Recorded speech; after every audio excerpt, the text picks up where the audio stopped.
பெரியவா சரணம். பெரியவா வானொலியின் மாலை நிகழ்ச்சிகள் ஆரம்பமாகின்றன. இன்றைய எமது நிகழ்ச்சிகள் நித்திய குரு பாதுகா பூஜா, ஸ்ரீ ரா கணபதி அவர்கள் எழுதிய புத்தகத்தின் ஒளிவடிவம், ஆன்மீக உரை, மகா பெரியவா மகிமை, உபன்யாசம். பெரியவா சரணம். பெரியவா சரணம். அடுத்த நிகழ்ச்சி நித்திய குரு பாதுகா பூஜை. शुक्लां भरदरं विष्णुं शशिवर्णं चतुर्भुजं प्रसन्नवदनं ध्यायेत् सर्वविघ्नोपशान्तये। ममोपात्त समस्त दुरितक्षयद्वारा श्री परमेश्वर प्रीत्यर्थं गुरुप्रसाद सिद्ध्यर्थं गुरुप्रीत्यर्थं गुरुपादपूजाम् अद्य करिष्ये। गुरुर्ब्रह्मा गुरुर्विष्णुर्गुरुर्देवो महेश्वरः गुरुः साक्षात् परब्रह्म तस्मै श्रीगुरवे नमः। अपारकरुणासिन्धुं ज्ञानदं शान्तरूपिणं श्रीचन्द्रशेखरगुरुं प्रणमामि मुदान्वहम्। सदाशिवसमारम्भां शङ्कराचार्यमध्यमाम् अस्मदाचार्यपर्यन्तां वन्दे गुरुपरम्पराम्. எல்லோரும் குருவை பெரிவாளை தியானம் பண்ணிண்டு அர்ச்சனை பண்ணுவோம். அஷ்டோத்திரம். பெரியவா அஷ்டோத்திரம் பல அஷ்டோத்திரங்கள் இருக்கு. அதுல எளிமையா சுலபமா எது இருக்கோ அதை நான் இப்ப சொல்றேன். எல்லோரும் இதை கேட்டுண்டே திருப்பி சொல்ல முடிஞ்சுவா சொல்லி சொல்லி பெரிவாளுக்கு பாதத்துல ஒவ்வொரு புஷ்பத்தை அர்ச்சனை பண்ணலாம். ओम श्री कांची कामकोटि पीठाधीश्वराय नमः. श्रीमत् चंद्रशेखरेन्द्र सरस्वती गुरुभ्यो नमः. संन्यासाश्रम शिखराय नमः. काषाय दंडधारिणे नमः. सर्वपीठापहारिणे नमः. स्वामिनाथ गुरवे नमः. करुणासागराय नमः. जगदाकर्षण शक्तिमते नमः. सर्वचराचर हृदयस्थाय नमः. ओम भक्त परिपालक श्रेष्ठाय नमः. धर्म परिपालकाय नमः. श्री जयेन्द्र सरस्वत्याचार्याय नमः. श्री विजयेन्द्र सरस्वती पूजिताय नमः. शिवशक्ति स्वरूपाय नमः. भक्ताभीष्ट प्रदायकाय नमः. ब्रह्मण्य पोषकाय नमः. ब्रह्म विष्णु शिवैक्य स्वरूपाय नमः. कांची क्षेत्रवासाय नमः. कैलाश शिखरवासाय नमः. स्वधर्म परिपोषकाय नमः. चातुर्वर्ण संरक्षकाय नमः. लोकरक्षण संकल्पाय नमः. ओम ब्रह्मनिष्ठापराय नमः. सर्वपापहराय नमः. धर्मरक्षक संतुष्टाय नमः. भक्तार्पितधन स्वीकर्त्रे नमः. सर्वोपनिषत् सारज्ञाय नमः. सर्वशास्त्रगम्याय नमः. सर्वलोक पितामहाय नमः. भक्ताभीष्ट प्रदायकाय नमः. ब्रह्मण्य पोषकाय नमः. नानाविध पुष्पार्चितपताय नमः. रुद्राक्ष क्रीडधारिणे नमः. भस्मोद्दोलित विग्रहाय नमः. सर्वज्ञाय नमः. सर्वचराचर व्यापकाय नमः. अनेक शिष्य परिपालकाय नमः. मनश्चाञ्चल्य निवर्तकाय नमः. अभयहस्ताय नमः. भयापहाय नमः. यज्ञपुरुषाय नमः. यज्ञानुष्ठान रुचिप्रदाय नमः. यज्ञसम्पन्नाय नमः. यज्ञसहायकाय नमः. यज्ञफलदाय नमः. यज्ञप्रियाय नमः. उपमानरहिताय नमः. स्फटिक तुलसी रुद्राक्ष हारधारिणे नमः. चातुर्वर्ण समदृष्टये नमः. ऋग्यजुस्साम अथर्वणादि चतुर्वेद संरक्षकाय नमः.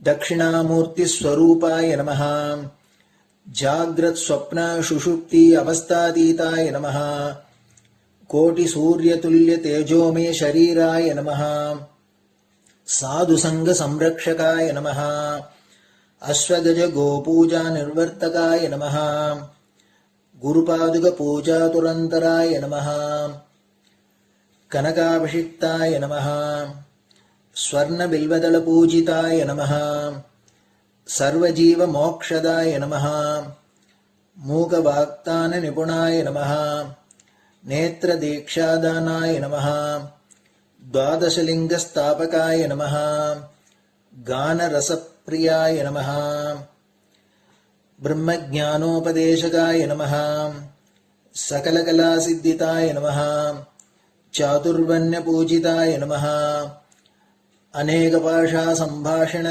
कोविताय नमः अष्टसिद्धिप्रदायकाय नमः ओम श्री शारदामठसुस्थिताय नमः नित्यान्नदानसुप्रीताय नमः प्रार्थनामात्रसुलभाय नमः पादयात्राप्रियाय नमः नानाविधमतपण्डिताय नमः श्रुतिस्मृतिपुराणज्ञाय नमः देवयक्षकिन्नरकिंपुरुषपूज्याय नमः श्रवणानन्दकरकीर्तये नमः दर्शनानन्दाय नमः अद्वैतानन्दभरिताय नमः अव्याजकरुणामूर्तये नमः शैव वैष्णवादिमान्याय नमः श्रीशङ्कराचार्याय नमः दण्डकमण्डलोहस्ताय नमः वीणामृदङ्गसकलवाद्यनाथस्वरूपाय नमः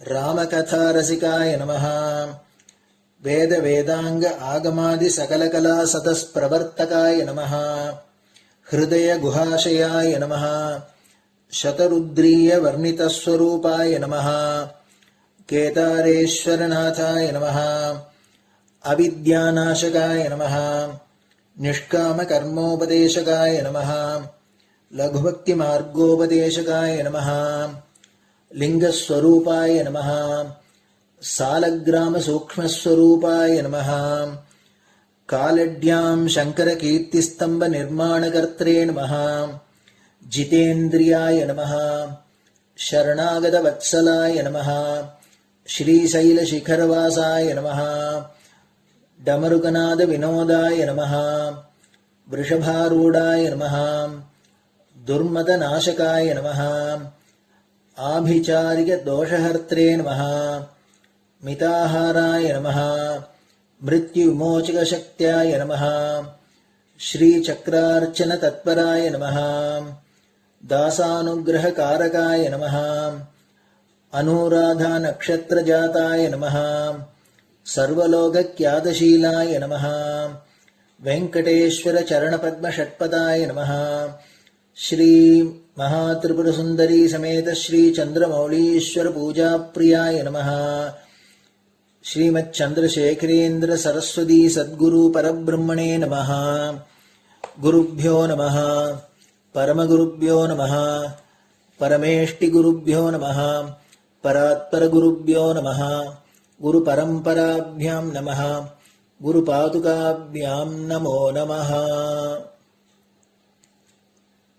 அடுத்தது ஊதுபத்தி இருந்தா அதை காமிச்சு தூபம், நெய் தீபம் இருந்தா காமிச்சு அதை நெய் தீபம் தீபம் காமிச்சுட்டு நைவேத்தியம் வெத்தலைப்பாக்கு பழம் இதுலேருந்து ஆரம்பிச்சு அவளுக்கு எது சௌரியமோ அதுபடி நைவேத்தியம் பண்ணலாம். அதுக்கு அடுத்தது கற்பூர ஹாரத்தி பண்ணி எல்லோரும் பிரதட்சிண நமஸ்காரம் பண்ணி பெரியவாள்கிட்ட பிரார்த்தனை பண்ணிண்டு எல்லோரும் க்ஷேமமா இருக்கணும், லோகம் பரம மங்களமா சௌக்கியமா இருக்கணும், எல்லோரும் வியாதி வெக்க இல்லாத ஆயுராரோக்கிய ஐஸ்வர்யத்தோட சாந்தம் அமைதியோட ஞான வைராக்கியத்தோட எல்லோரும் நல்லவர்களாயிருந்து நன்மையை அடையணும்னு பிரார்த்தனை பண்ணி இந்த பூஜையை தினம் செய்யலாம். குரு பிரம்மா குருர் விஷ்ணுர் குருர் தேவோ மகேஸ்வரः குரு சாட்சாத் பரபிரம்ம தஸ்மை ஸ்ரீ குரவே நமஹ. அபார கருணா சிந்தும் ஞானதம் சாந்தரூபிணம் ஸ்ரீ சந்திரசேகர குரும் பிரணமாமி முதான்வகம். சதாசிவசமாரம்பாம் சங்கராச்சாரிய மத்யமாம் அஸ்மதாச்சாரிய பர்யந்தாம் வந்தே குரு பரம்பராம். குரு பாத பூஜை நிறைவடைஞ்சது. பெரியவா சரணம். பெரியவா சரணம். பெரியவா வானொலியில் நேயர்கள் அடுத்து கேட்க இருப்பது ஸ்ரீ ரா கணபதி அவர்கள் எழுதிய புத்தகத்தின் ஒளி வடிவம். அளிப்பவர் ஸ்ரீமதி உமா சங்கர் அவர்கள்.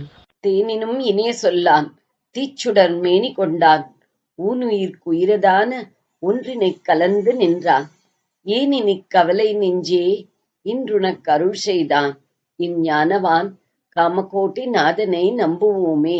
ஜெய ஜெய சங்கர, ஹரஹர சங்கர. மகா பெரியவாளின் உபன்யாசங்களை ரா கணபதி அண்ணா தெய்வத்தின் குரல் என்ற பெயரில் 7 பாகங்களாக தொகுத்து நமக்கு அளித்ததின் முதல் பாகத்தின் அடுத்த பகுதி கணக்காய் இருக்கணும். கணக்காய் இருக்கணும் என்ற வார்த்தைகளை தமிழ்நாட்டில் பண்டிதர் பாமரர் எல்லோரும் உபயோகிக்கிறார்கள். எனக்கு முன்னால் இங்கே அக்கவுண்டன்ட் ஜெனரல் ஆபீஸிலிருந்து பலர் வந்து உட்கார்ந்திருப்பதை பார்த்தவுடன் அவர்கள் பணக்கணக்குகளை சரிபார்க்கிறவர்கள் அல்லவா, எனக்கு இந்த வாசகம் நினைவுக்கு வருகிறது. பண விஷயத்தில் பெரும்பாலும் நாம் கணக்காகவே இருக்கிறோம். இதை நமக்கு யாரும் சொல்லித்தர வேண்டியதில்லை. ஒரு வஸ்துவுக்கு அதன் விலையை விட 1 பைசா அதிகம் கொடுப்போமா? மாட்டோம். பணத்தில் கணக்காக இருப்பது உண்மை. ஆனாலும் பணத்தை கொடுத்து பல வஸ்துக்களை வாங்குகிறோம்.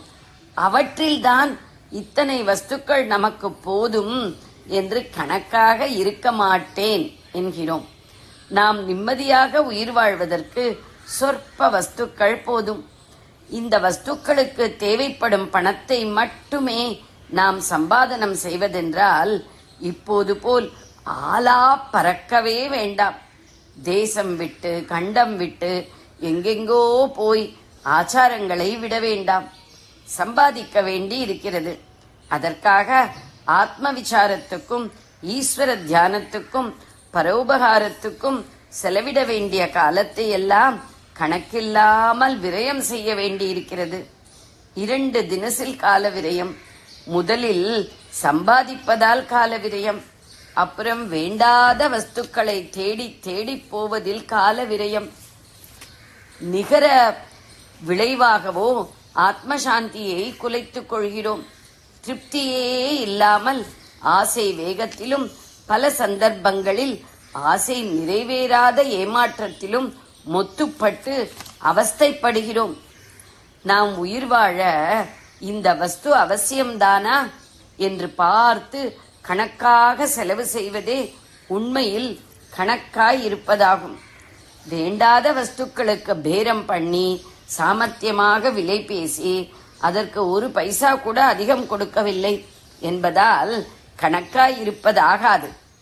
பணம் மட்டும் இல்லை, இப்படியேதான் வார்த்தைகளை உபயோகிக்கும் போது ஒரு சொல் கூட அதிகமாக கூடாது.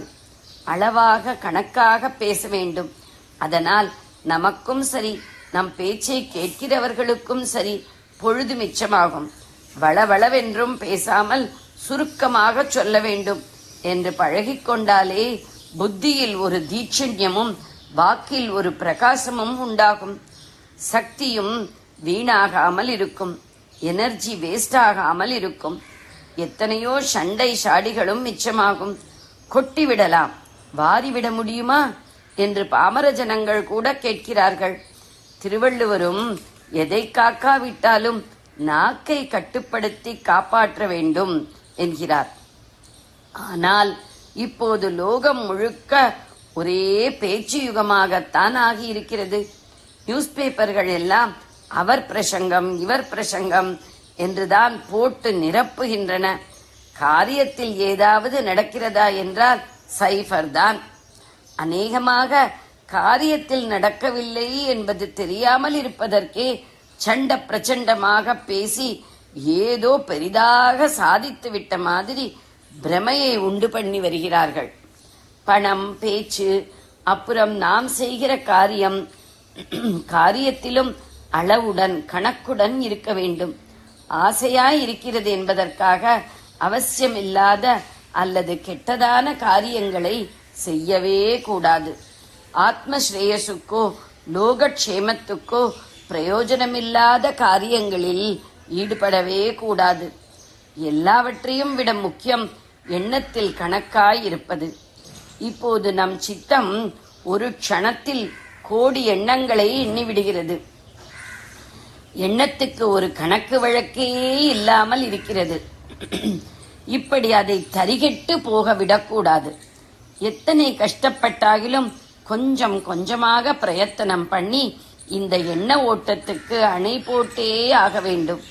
ஒரே வஸ்துவை நினைப்பது கூட இல்லாமல் அதுவாகவே ஆவது, இதெல்லாம் இப்போது முடியாத காரியம். ஆனாலும் இப்போதிலிருந்து கூடிய வரையில் சத் விஷயங்களை மட்டுமே எண்ண ஆரம்பிக்க வேண்டும். சித்தம் சிதற சிதற அத்தனை அதற்கு பலக்குறைவுதான். அணை போட்டு ஒரு சில நல்ல விஷயங்களில் மட்டும் அதை திருப்பிவிட்டால் அது சக்தியுடன் செயலாற்றி உத்தமமான பிரயோஜனங்களை உண்டாக்கும். அவசியமில்லாத எண்ணங்களில் மனசை ஓடவிட்டு கொண்டே இராமல் இதைத்தான் நினைப்பது என்று கணக்காய் இருக்கணும்.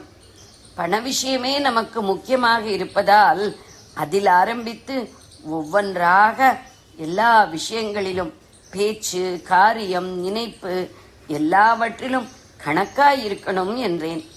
இந்த நடைமுறை உலகில் மனுஷர்கள் எல்லோரும் பணமே வேண்டாம் என்று இருப்பது சாத்தியமே இல்லை. பொருளில்லார்க்கு இவ்வுலகம் இல்லை என்று திருவள்ளுவரே சொல்லிவிட்டார். ஆனாலும் அவசியமில்லாமல் ஏராளமாக சம்பாதிப்பதும் அவசியமில்லாமல் விரயமாக செலவழிப்பதும் அல்லது பூதம் காத்த மாதிரி பேங்கில் மூட்டை மூட்டையாக போட்டு வைப்பதும் ரொம்ப பிசகு. போதும் என்ற மனசோடு சம்பாதனம் செய்து அதை கவனத்துடன் செலவழிக்க வேண்டும். சொந்த செலவுகளை அதமபட்சமாக்கிக் கொண்டு தான தர்மங்களுக்கு முடிந்த மட்டும் செலவழிக்க வேண்டும். செலவுகளுக்குள் நமக்கென்று இல்லாமல் தானமாக செலவழிப்பதுதான் உண்மையில் நமக்கு வரவு. இதனால் புண்ணிய வரவு கிடைக்கிறது. தனக்கென்று செலவழிப்பதால் பெற முடியாத ஆத்மஸ்ரேயஸை இதனாலேயே பெறுகிறோம். சொந்த விஷயங்களில் கணக்காயிருந்தால் ஏழை எளியவர்களாலும் கூட ஒரு பைசாவாவது தர்மம் பண்ண முடியும். அப்படி அவர்கள் கொடுக்கிற பைசாவை ஈஸ்வரன் கோடியாக மதித்து அனுகிரகம் செய்வான்.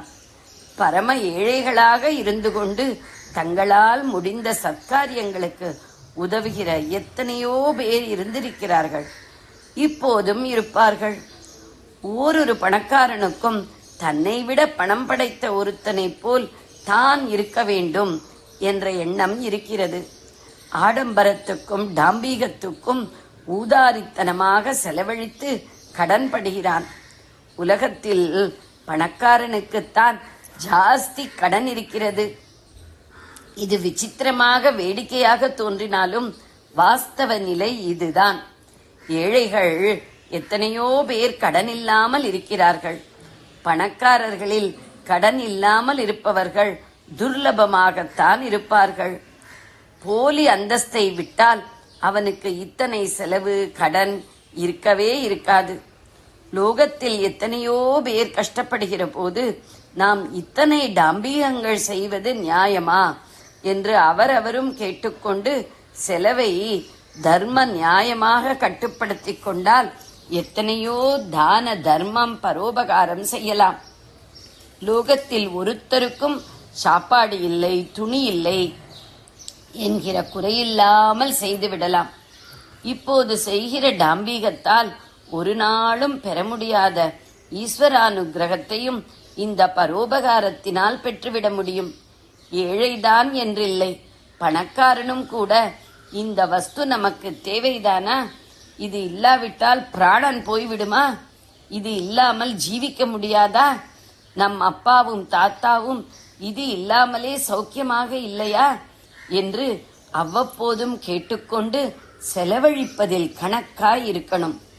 இப்படி செய்தால் கொடுப்பதில் கணக்கில்லாமல் இருக்க முடியும். எடுக்க எடுக்க ஊற்றில் ஜலம் வருகிற மாதிரி கொடுக்க கொடுக்க மகாலட்சுமியின் அனுகிரகம் மேலும் வளரும். ஜெய ஜெயசங்கர, ஹரஹர சங்கர. பெரியவா சரணம். இந்நிகழ்ச்சியின் அடுத்த பகுதி நாளை மாலை இதே நேரத்தில் ஒளிபரப்பாகும். பெரியவா சரணம். பெரியவா சரணம். பெரியவா வானொலியில் நேயர்கள் அடுத்து கேட்க இருப்பது திரு கவிக்கண்ணன் அவர்களின் ஆன்மீக உரை. பெரியவா சரணம். ராம் ராம். ஸ்ரீ குருப்யோ நம. ஜெய ஜெயசங்கர, ஹர ஹர சங்கர. பெரியவா வானொலி நேயர்கள் அனைவருக்கும், மகா பெரியவாவுடைய பக்தர்கள் அனைவருக்கும் அடியேன் கவிக்கண்ணனின் அன்பு கலந்த நல்வாழ்த்துக்கள். இந்த பக்தி பண்றதுன்னு சொல்லும் போது காமிய பக்தி, நிஷ்காமிய பக்திலாம் நமக்கு பெரியவாலாம் சொல்லிட்டு இருக்கா. கீதையில கூட நீங்க பார்க்கும்போது அதுக்கு கூட எப்படி எல்லாம் மக்கள் பக்தி பண்றா அப்படின்னு சொல்லுவாங்க. சில பேர் எப்படி பக்தி பண்றா அப்படின்னு சொல்லும் போது ஏதோ பகவான்கிட்ட ஒரு காரியம் ஆகணும். அந்த பக்திக்கு இன்னொரு அர்த்தம் கூட சொல்ற, நம்ம எதை வேண்டி யார்கிட்ட பண்ணலாம் அவகிட்ட நமக்கு பக்தி இருக்குன்னு அர்த்தம். இது ஒரு மகான், ஒரு சுவாமிகள், ஒரு குரு இப்படின்னு போறோம்னா அது கூட ஒரு விதமான பக்தி தான். ஏன்னா அவர்கிட்ட நமக்கு ஏதோ ஒரு அனுகிரகம் வேணும், அதனால அவர்கிட்ட பக்தி வச்சிருக்கோம். பகவான்கிட்ட பக்தி எதுக்கு வச்சுக்கிறான்னு, இவாளெல்லாம் முடியாத கூட அவன் தரக்கூடிய சக்தி உடையவன். அதனால அவன் எல்லாத்தையும் கொடுக்கவன். அப்படி எல்லாத்தையும் கொடுக்கக்கூடிய சக்தி அவனுக்கு இருக்கிறதுனால நம்ம இன்டர்மீடியட் எல்லாம் வேண்டாம், நேரம் அவன்கிட்டே போயிடலாம். உள்ள இருக்கு நமக்கு நல்லா தெரியும். அவரே நம்ம கேட்டதுக்கு மேலே கொடுப்பாரு. வாஞ்சா சம்மதிக்கம்னு ஆச்சாரியர் சொன்ன மாதிரி பலமப்பி தாத்தும் திராத்தும் பலமப்பி வாஞ்சா சம்மதிக்கம். எதை வேணா பலன்களையும் சரி, நம்மளை காப்பாற்றுறது சரி, நம்ம இஷ்டப்பட்டது கேட்டதுக்கு மேலே கொடுத்துருவான்னா பெரியவாள் நமக்கு தெரியுமா நேரம் அங்கே போயிடலாமே. அந்த மாதிரி இவர் நேர பகவானே அடைஞ்சுடுறா. என்னன்னா ஏதோ வேணும். அவெல்லாம் அர்த்தார்த்தி. அர்த்தம்னா ஏதோ பொருள் வேணும். அது பணமாவும் இருக்கலாம், ஏதோ ஒரு காரியம் நடைபெறதாவும் இருக்கலாம், இல்ல பொருள்களாகவும் கிடைக்கலாம். இதை வேணும்னு அவ பக்தி பண்ணலாம். இன்னொருத்தருக்கு இந்த பொருள்கள் எல்லாம் வேண்டவே வேண்டாம். ஏதோ மனசு கஷ்டம், ஏதோ கிளேசம், ஏதோ துக்கம், ஏதோ சங்கடம், இதை நிவர்த்தி பண்றது. இதே நம்மளோட ஒரு சொந்த பதவியில் இருக்கிறவா அவ நம்முடைய கட்டத்தை தீர்த்து வைக்க முடியும் சொன்னா நம்ம அங்க போய் நிக்கிற முடியும். அதுவும் ஒரு விதமான பக்தி லோகத்திலே ஆரம்பிச்சு லோகாயத்தமா ஆரம்பிச்சு அப்புறம் பகவான்கிட்ட போய் சேருது. அவ என்ன போல எனக்கு இந்த கஷ்டம் இருக்கே, இந்த துக்கம் இருக்கே அப்படின்னு போறான். ரொம்ப பேர் கஷ்டம் வந்தா அதான் சுவாமி நினைப்பா, சில பேர் கட்டம் வந்தா சுவாமியை மறந்துடுவான். ரெண்டும் உண்டு. இந்த எக்ஸ்ட்ரீம் உண்டு, அந்த எக்ஸ்ட்ரீம் உண்டு. எனக்கு தெரிஞ்ச ஒருத்தர் பரம பக்தர். அவர் போகாத கோவில் கிடையாது. அவர் ஒரு கணக்கு வச்சுப்பாரு. இந்த வருஷம் 108 சிவக்ஷேத்திரம் போறது, அடுத்த வருஷம் 108 அம்பாளுடைய கஷேத்திரங்கள் போறது, அதுக்கு அடுத்த வருஷம் 108 முருகனுடைய கஷேத்திரம், இப்படியே போயிட்டு இருக்கும். திடீர்னு ஒரு நாளைக்கு அவருக்கு பெரிய ஒரு கஷ்டம் ஒன்று வந்துச்சு. பெரிய கஷ்டம்னா அது நினைச்சு பார்க்க முடியாத பெரிய கஷ்டம் வந்துச்சு. மறுநாள்ல இருந்து எல்லாம் ஆத்துக்கு படம் கிட்ட எல்லாத்தையும் தூக்கி எழுதப்பட்டோம் போட்டு, இனிமே சாமியாவது அதுவா இதுவாது போயாது. என்ன அப்படின்னு கேட்டா, இவ்வளவு நான் பக்தி பண்ணிருக்கேன், அந்த சுவாமி கிட்ட நான் எதுவுமே கேட்டது கிடையாது. இது வேணும்னு கையெழுந்து நான் சுவாமி கிட்ட போய் கேட்டது கிடையாது. நான் திருமூலருடைய அந்த வாக்கான ஈஸ்வரோடாயினும் ஆசை அருமின்கள் அப்படின்னு அதை நான் ஃபாலோ பண்ணிருக்கேன். எத்தனை அபிஷேகம், எத்தனை அர்ச்சனை, எத்தனை நான் பண்ணிருக்கேன். நான் எந்த கோவிலுக்கு எந்த வாழ்க்கை கேட்டாலும் இல்லைன்னு சொல்லாத அள்ளி அள்ளி கொடுத்துருக்கேன். எனக்கு போய் இப்படி ஒரு பெரிய கட்டத்தை கொடுத்துருக்காங்க. சோ இந்த பகவான் இருக்கான் அப்படின்னாக்கா அப்படிங்கிறார். இது வரைக்கும் பகவான் சொன்னவர் பகவான் ஒருத்தர் இருப்பான்னா அவன் மனுஷனை விட கேவலமானவன் இருக்கான் என்னுடைய விஷயத்துல. அதனால அப்படிப்பட்ட பகவான் எனக்கு வேண்டாம். அப்போ என்ன பின்னால நடக்கிறதா என்னன்னா, every action has got a reaction. அவர் பெரிய பிசிக்ஸ் ப்ரொஃபஸரா இருந்தது. அதனால அவருடைய தத்துவங்கள்லாம் பேஸ்ட் ஆன் பிசிக்ஸ்ல போக ஆரம்பிச்சு. எல்லாத்துக்கும் என்ன ஒரு ஆக்ஷன் பண்ணாலும் ஒரு ரியாக்ஷன் இருக்கு. இது பண்ணனால அது வந்தது, அது பண்ணாலும் இது வந்தது அப்படின்னு பேச ஆரம்பிச்சார். இன்னைக்கு அவர் பரம நாஸ்திகர். அதே மாதிரி இன்னொருத்தர் பரம நாஸ்திகனா இருந்தார். ஏன்னா ரெண்டு எக்ஸ்ட்ரீம் நம்ம பார்க்க முடியாது. பரம நாஸ்திகர் திடீர்னு ஆச்சு பெரிய ஆஸ்திகனா மாறிட்டார். ஒரு காலத்துல நம்ம அவர் இருக்கிற ஊருக்கு நம்ம போனோம்னா ஆத்துல இடம் கொடுப்பாரு, கார் ஆக்ஷன் எல்லாம் காமிப்பாரு. எனக்கு இந்த கோவிலுக்கு போகணுமே அப்படின்னா கோவில் வாசல் வரைக்கும் வருவார். நீங்க போய் அந்த இருக்கிற கல்லெல்லாம் சரியா இருக்கான்னு பார்த்துட்டு வாங்க, நான் இங்க வெளியில இருந்துருக்கேன் சொல்லி அக்னிஹோத்திரம் பண்ணிட்டு இருப்பாரு.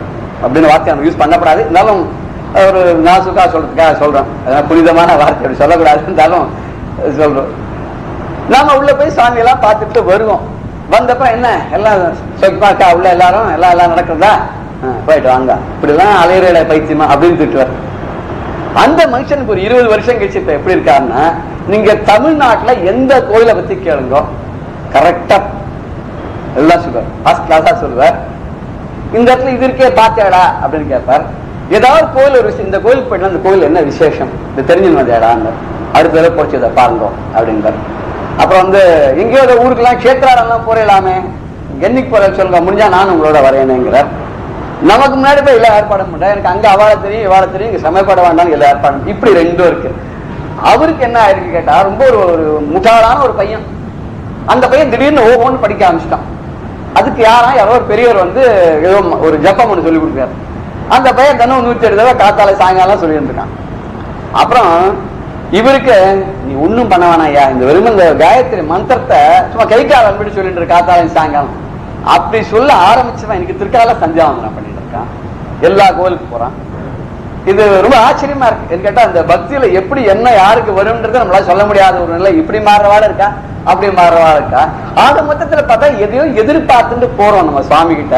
நடக்கிறவாளுக்கு ஒரு மாதிரியான ஒரு பாவம் வருது மனசுல, நடக்காதான் மாறி போயிடுறான். சோ பக்தனா இருக்கிறவங்களாம் இப்போ என்ன வேண்டாங்கிறான். இது தெரியவா இந்த சின்ன கதை சொல்லுவா. ரொம்ப ஒருத்தனுங்க மகாபரிவாட்ட போனாலாம். மகாபரிவாட்ட போனோடனே என்னப்பா என்ன பண்ணிட்டு இருக்க அப்படின்னு கேட்டா, இந்த மாதிரி ஏதோ வேலையெல்லாம் பார்த்து ரிட்டையர் ஆகிட்டேன், இப்போ வெறுமைதான் உட்காந்துட்டு இருக்கேன், பூஜை புனஸ்காரம்லாம் வச்சு குழந்தைலாம் கல்யாணம் ஆகிட்டா, இல்லை பொண்ணுக்கெல்லாம் பார்த்துட்டு இருக்கேன், இன்னும் சரியாம பையனுக்கு வேலை கிடைச்சுட்டா அதுவும் கிடைக்கல. என்ன பண்றது அவசியம், நான் தான் சுவாமியை நன்னா கிட்டியமா பிடிச்சுட்டு இருக்கேன் அப்படின்னு. ஆமா நீ ஒரு போன 2ஆம் வருஷம் வந்திருந்தியா, அப்ப என்ன பூஜை பண்றேன்னு சொன்னேன். அப்ப நான் விக்னேஸ்வரர் தான் ஆராதனை பண்ணிட்டு இருந்தேன், வல்லபா சக்தி கணபதி மந்திரம் தினம் 108 தடவை 3 ஆவர்த்தி சொல்லிட்டு இருந்தேன். அப்புறம் நீ மாற்றிட்டியோ அப்படின்னு. ஆமா நான் அப்புறம் அம்பாளை பூஜை பண்ண ஆரம்பிச்சேன், நான் நவாட்சரி சொல்லி ஒருத்தர் சொன்னேன், மற்றதெல்லாம் விட்டு அதை சொல்லிட்டு இருந்தேன். ஓஹோ போன வருஷம் நீ ஏதோ சுதர்சன மந்திரம் ஏதோ காயத்ரி ஏதோ சொல்லி இருந்ததாக சொன்ன போல் இருக்கே. ஆமா ஆமா போனது சுதர்சன காயத்ரி சொல்லி கொடுத்தேன். அப்ப மற்றவாள்லாம் அந்த பொம்மையெல்லாம் படம் எல்லாம் வச்சுட்டு இருந்தியே, நிறைய வச்சிருப்பிய, பாக்கெட் எல்லாம் கூட வச்சிருப்பிய, அதெல்லாம் நான் அலமாரில வச்சிருக்கேன். இப்ப என்ன பண்ற அப்படின்னு கேட்டேன். இல்ல இந்த சொல்லார் குழந்தைகளுக்கு படிப்பு வரணும்னா சரி, பயம் போகணும்னா சரி, ஒரு தைரியம் வரணும்னா சரி, செல்வங்கள் வரணும்னா சரி, கல்வி அறிவு வரணும்னா எல்லாத்துக்கும் ஆஞ்சநேயர் உபாசனை பண்ணா ரொம்ப நல்லதுன்னு சொல்லி இந்த புத்திர் பலம் யசோதைரியம் சொல்லி கொடுத்தா அதை சொல்லிட்டு இருக்கேன். ஓ ஆற்றுதான் விக்கிரகம் வச்சுருக்க, விக்கிரகம்லாம் வச்சுக்கல, சின்னதா ஒரு பிரத்திமையை வச்சுட்டு இருக்கேன், ரொம்ப பெருசா வச்சு அபிஷேகம்லாம் பண்ணுங்கிற அளவுலையோ சின்னதா வச்சு. ஓ அந்த செலவு கூட மிச்சப்படுத்திட்டியோ அப்படின்னா. சரி அம்மா எனக்கு ஒரே சந்தேகம் அப்படின்னா, நீ ஏன் பிள்ளையார்ல சுப்பிரமணியர் போய் அம்பாளுக்கு போய் விட்டுக்கு போய் சிவனுக்கு போய் இப்படி வந்திருக்கேன், அவெல்லாம் நமக்கு ஒன்னும் பண்ணல அப்படின்னால்தான் மாறிட்டே இல்லையா அப்படின்னா. இவர் பதிலே சொன்னேன். ஆமாமா ஒரு பிரயோஜனம் இல்லாத வச்சு என்ன சொல்லுவார், அதான் அலமாரி தூக்கி போட்ட, ஒரே சந்தேகம். இப்போ இந்த ஆஞ்சநேயரும் உனக்கு ஒன்னும் பண்ணல இந்த வருஷம்னு வச்சுக்கோ, என்ன மனசுல நினைச்சுப்ப, இப்படிதான் மற்றவா எல்லாரையும் நான் ஒன்னும் பண்ணல தூக்கி அலமாரில ஓரமா வச்சுட்டான், நம்மளே ஒரு நாள் அப்படிதான் வச்சிட போறான். இவனுக்கு எதுக்கு நம்ம உபகாரம் பண்ணு, ஆஞ்சரன்னு கையை கூப்பிட்டு பேசா இருந்தாலும் என்ன பண்றதா இருக்கு, அடுத்து எந்த சாமிகிட்ட போறேன்னு. இது அவரால் தான் கேட்க முடியும். அந்த மாதிரி கேட்கறது அது என்ன உணர்த்தரான்றது பிடிச்சதா ஒன்னையே பிடிச்சா. பக்தி எப்படி இருக்கணும்னா, இது ஆதிசங்கருடைய சிவானந்த லகரில வருது. கோலம் நிஜ பீஜ சந்ததி அயஸ்காந்தோபலம் சூச்சிகா சாத்வி நைஜ விபும் லதா க்ஷிதிருகம் சிந்து சரித் வல்லபம் பிராப்னோதி இஹ யதா ததா பசுபதேஹே பாதாரவிந்தத்வயம் சேதோ விருத்திர் அபேக்ஷ திஷ்டதி யதா சா பக்திர் இச்சுக்யதே. இது ரொம்ப நல்லா எனக்கு ஒரு புத்தகத்துல பார்த்தேன். இந்த மாசத்துல நிறைய புத்தகங்கள்லாம் பக்தி எல்லாம் வருது. விதைகள்லாம் கீழே வந்தா போய் அந்த மரத்தையே சேர்ந்து ஒட்டிக்கும் அப்படிங்கிறா. அது ஊசி எப்படி இந்த காந்தம் இரும்பு காந்தா இருக்கோ இல்லையா, அது பிடிச்சு இழுக்காது. அந்த காந்த ஊசின்னு கூட அது பிடிச்சு இழுக்காதுன்னா, அது ஒரு பதிபத்தியான ஸ்திரீ எப்பவுமே அவருடைய ஹஸ்பண்டே சார்ந்து இருக்கா அப்படிங்கிறார். அதே மாதிரி நதிகள்லாம் என்ன பண்ணதான், ஏன் சமுத்திரத்துக்கு தான் போய், அதனால சரித் வல்லபம் பேர் அவனுக்கு. நதிகளுக்கெல்லாம் தலைவனா அவனுக்கு போய் சேர்றதுன்னா, அதே மாதிரி பசுபதனுடைய பாதாரவிந்தங்கள்ல இந்த மனசான போய் இங்க சேர்ந்து விடணுங்கிற. அப்படி சேர்ந்துடுத்தோம்னா அங்கேயே லயிச்சுடுத்தோம்னா அங்கேயே நின்றுடுத்தோம்னா அதுதான் பக்தின்னு. இந்த பக்தி அங்கேயே போயிடுமா, மனசை கொண்டு போய் அவன்கிட்ட அனுப்பிச்சோன்னா அது அங்கேயே நின்றுடணுமா. இந்த வேடிக்கையா காளிதாசன் ஒரு ஸ்லோகம் எழுதினான். அவன் இந்த மனசை அம்பாட்டு அனுப்பிச்சு பார்த்தேன், அது போகவே இல்லை, லயிக்கவே மாட்டேங்கிறது. ஆனா ஒரு தப்ப மத்தம் பண்ணிடுத்து என்ன பண்ணான்னா, பாணினியை திட்டாரு. இந்த பாணினி என்ன சொல்லிவிட்டாருன்னா, இந்த மனசுங்கிறது நபும்சகம், நியூட்ரல் ஜெண்டர். இது நபும்சகம் அப்படின்னு நினைச்சுட்டு நான் ஒரு வேலை பண்ணேன், இது தப்பு பண்ணிட்டு சொன்னார். அம்பா தஞ்சா போய் சேரல. இது அவருடைய ஒரு அவருக்கு வேண்டிய ஒருத்தி இட்டாச்சாரம். நபும்சகம் இது ஞாத்வா பிரியாயே பிரேஷித்தம் மனஹான். நபும்சகம் நியூட்ரல் ஜெண்டர், இது ஜட பொருள் அப்படின்னு நினைச்சேன். மனசை என்னுடைய பிரியை அவகிட்ட அனுப்பிச்சேன். தத்து தத்திரை வரமத்தே, அதனால அங்கேயே போயிட்டு என்ஜாய் பண்ணிட்டு இருக்கு. ஹதோவயம் பாணிவினான், ஹதோவயம் பாணிவினா, பாணிவினால் நான் வஞ்சிக்கப்பட்டோம், ஏமாத்திட்டார். அங்க போனா போக மாட்டேங்குது, இங்க போனா அங்கே வர மாட்டேங்குது. அந்த மனசு அப்படி போயிடுமா? ஆனா அந்த மனசையே இவர் என்ன சொல்றாரு ஆதிசங்கர்னா, அப்படி பசுபதியினுடைய பாதார விந்தங்களை போய் லயிச்சுன்னு சொன்னா அதுதான் பக்தி. அப்ப என்ன பக்தி இருக்குன்னா, முதல்ல காமிய பக்தியா தான் ஆரம்பிக்கும். அப்புறம் கொஞ்சம் கொஞ்சமா எல்லாம் சேர்ந்து விட்டோன்னா அவனே ஒரு நாள் கேட்க ஆரம்பிச்சுங்க, என்கிட்ட என்ன இல்லை, எல்லாமே இருக்கு, நீ தான் இல்லை வந்துடுமா. அப்ப இதுக்கு சொன்ன மாதிரி என் மனசுல நீ உட்கார்ந்துக்கோ, அது மாதிரி நீங்க உட்கார்ந்துக்கோ சித்தனாடி அப்படின்னு சொல்ற நிலைக்கு நம்ம போயிடுவோம்னா, அந்த மாதிரி நிலை வரத்துக்காக பாடுபடுற பக்தி ஒண்ணு உண்டு. இன்னும் ஜிக்யாசு, அவனை அறிய வேண்டும் என்று நினைக்கக்கூடியவர், அது ஒருவருக்கு அவ ஒரு பக்தி பண்றான். இந்த அறிய வேண்டும் நினைக்கிறவ ரெண்டு விதமானவா. ஒருத்தர் யாருன்னு அவனையே பார்க்கணும், அவனையே அடையணும், அவனுடைய இது வேணும்ன்றதுக்காக அந்த சத் சங்கத்து மூலமா அவனை இப்படியாவது அடைஞ்சிடணுன்றதுக்காக பிரயத்தனம் பண்ற முயற்சி பண்ணி அதுக்காக என்னென்ன சொல்லிருக்கோ ஞான மார்க்கத்தை யோகா மார்க்கத்தை அத்தனையும் பிராக்டிஸ் பண்ணி அடையலாம். இன்னொன்னு அப்படி ஒருத்தன் இருக்கானா, அவனை பார்த்து ஒண்ணுமே பார்க்கணுமே அப்படின்றதுக்காக ஒரு இன்குசிட்டிவ்னஸ்னால அவனை பார்க்கணும் அதுக்கு முயற்சி பண்றதா ஒரு இந்த இன்குசிட்டிவ்னஸ்ல பாக்குறதா நிஜமாக ஞானியா கூட ஆயிட முடியும்.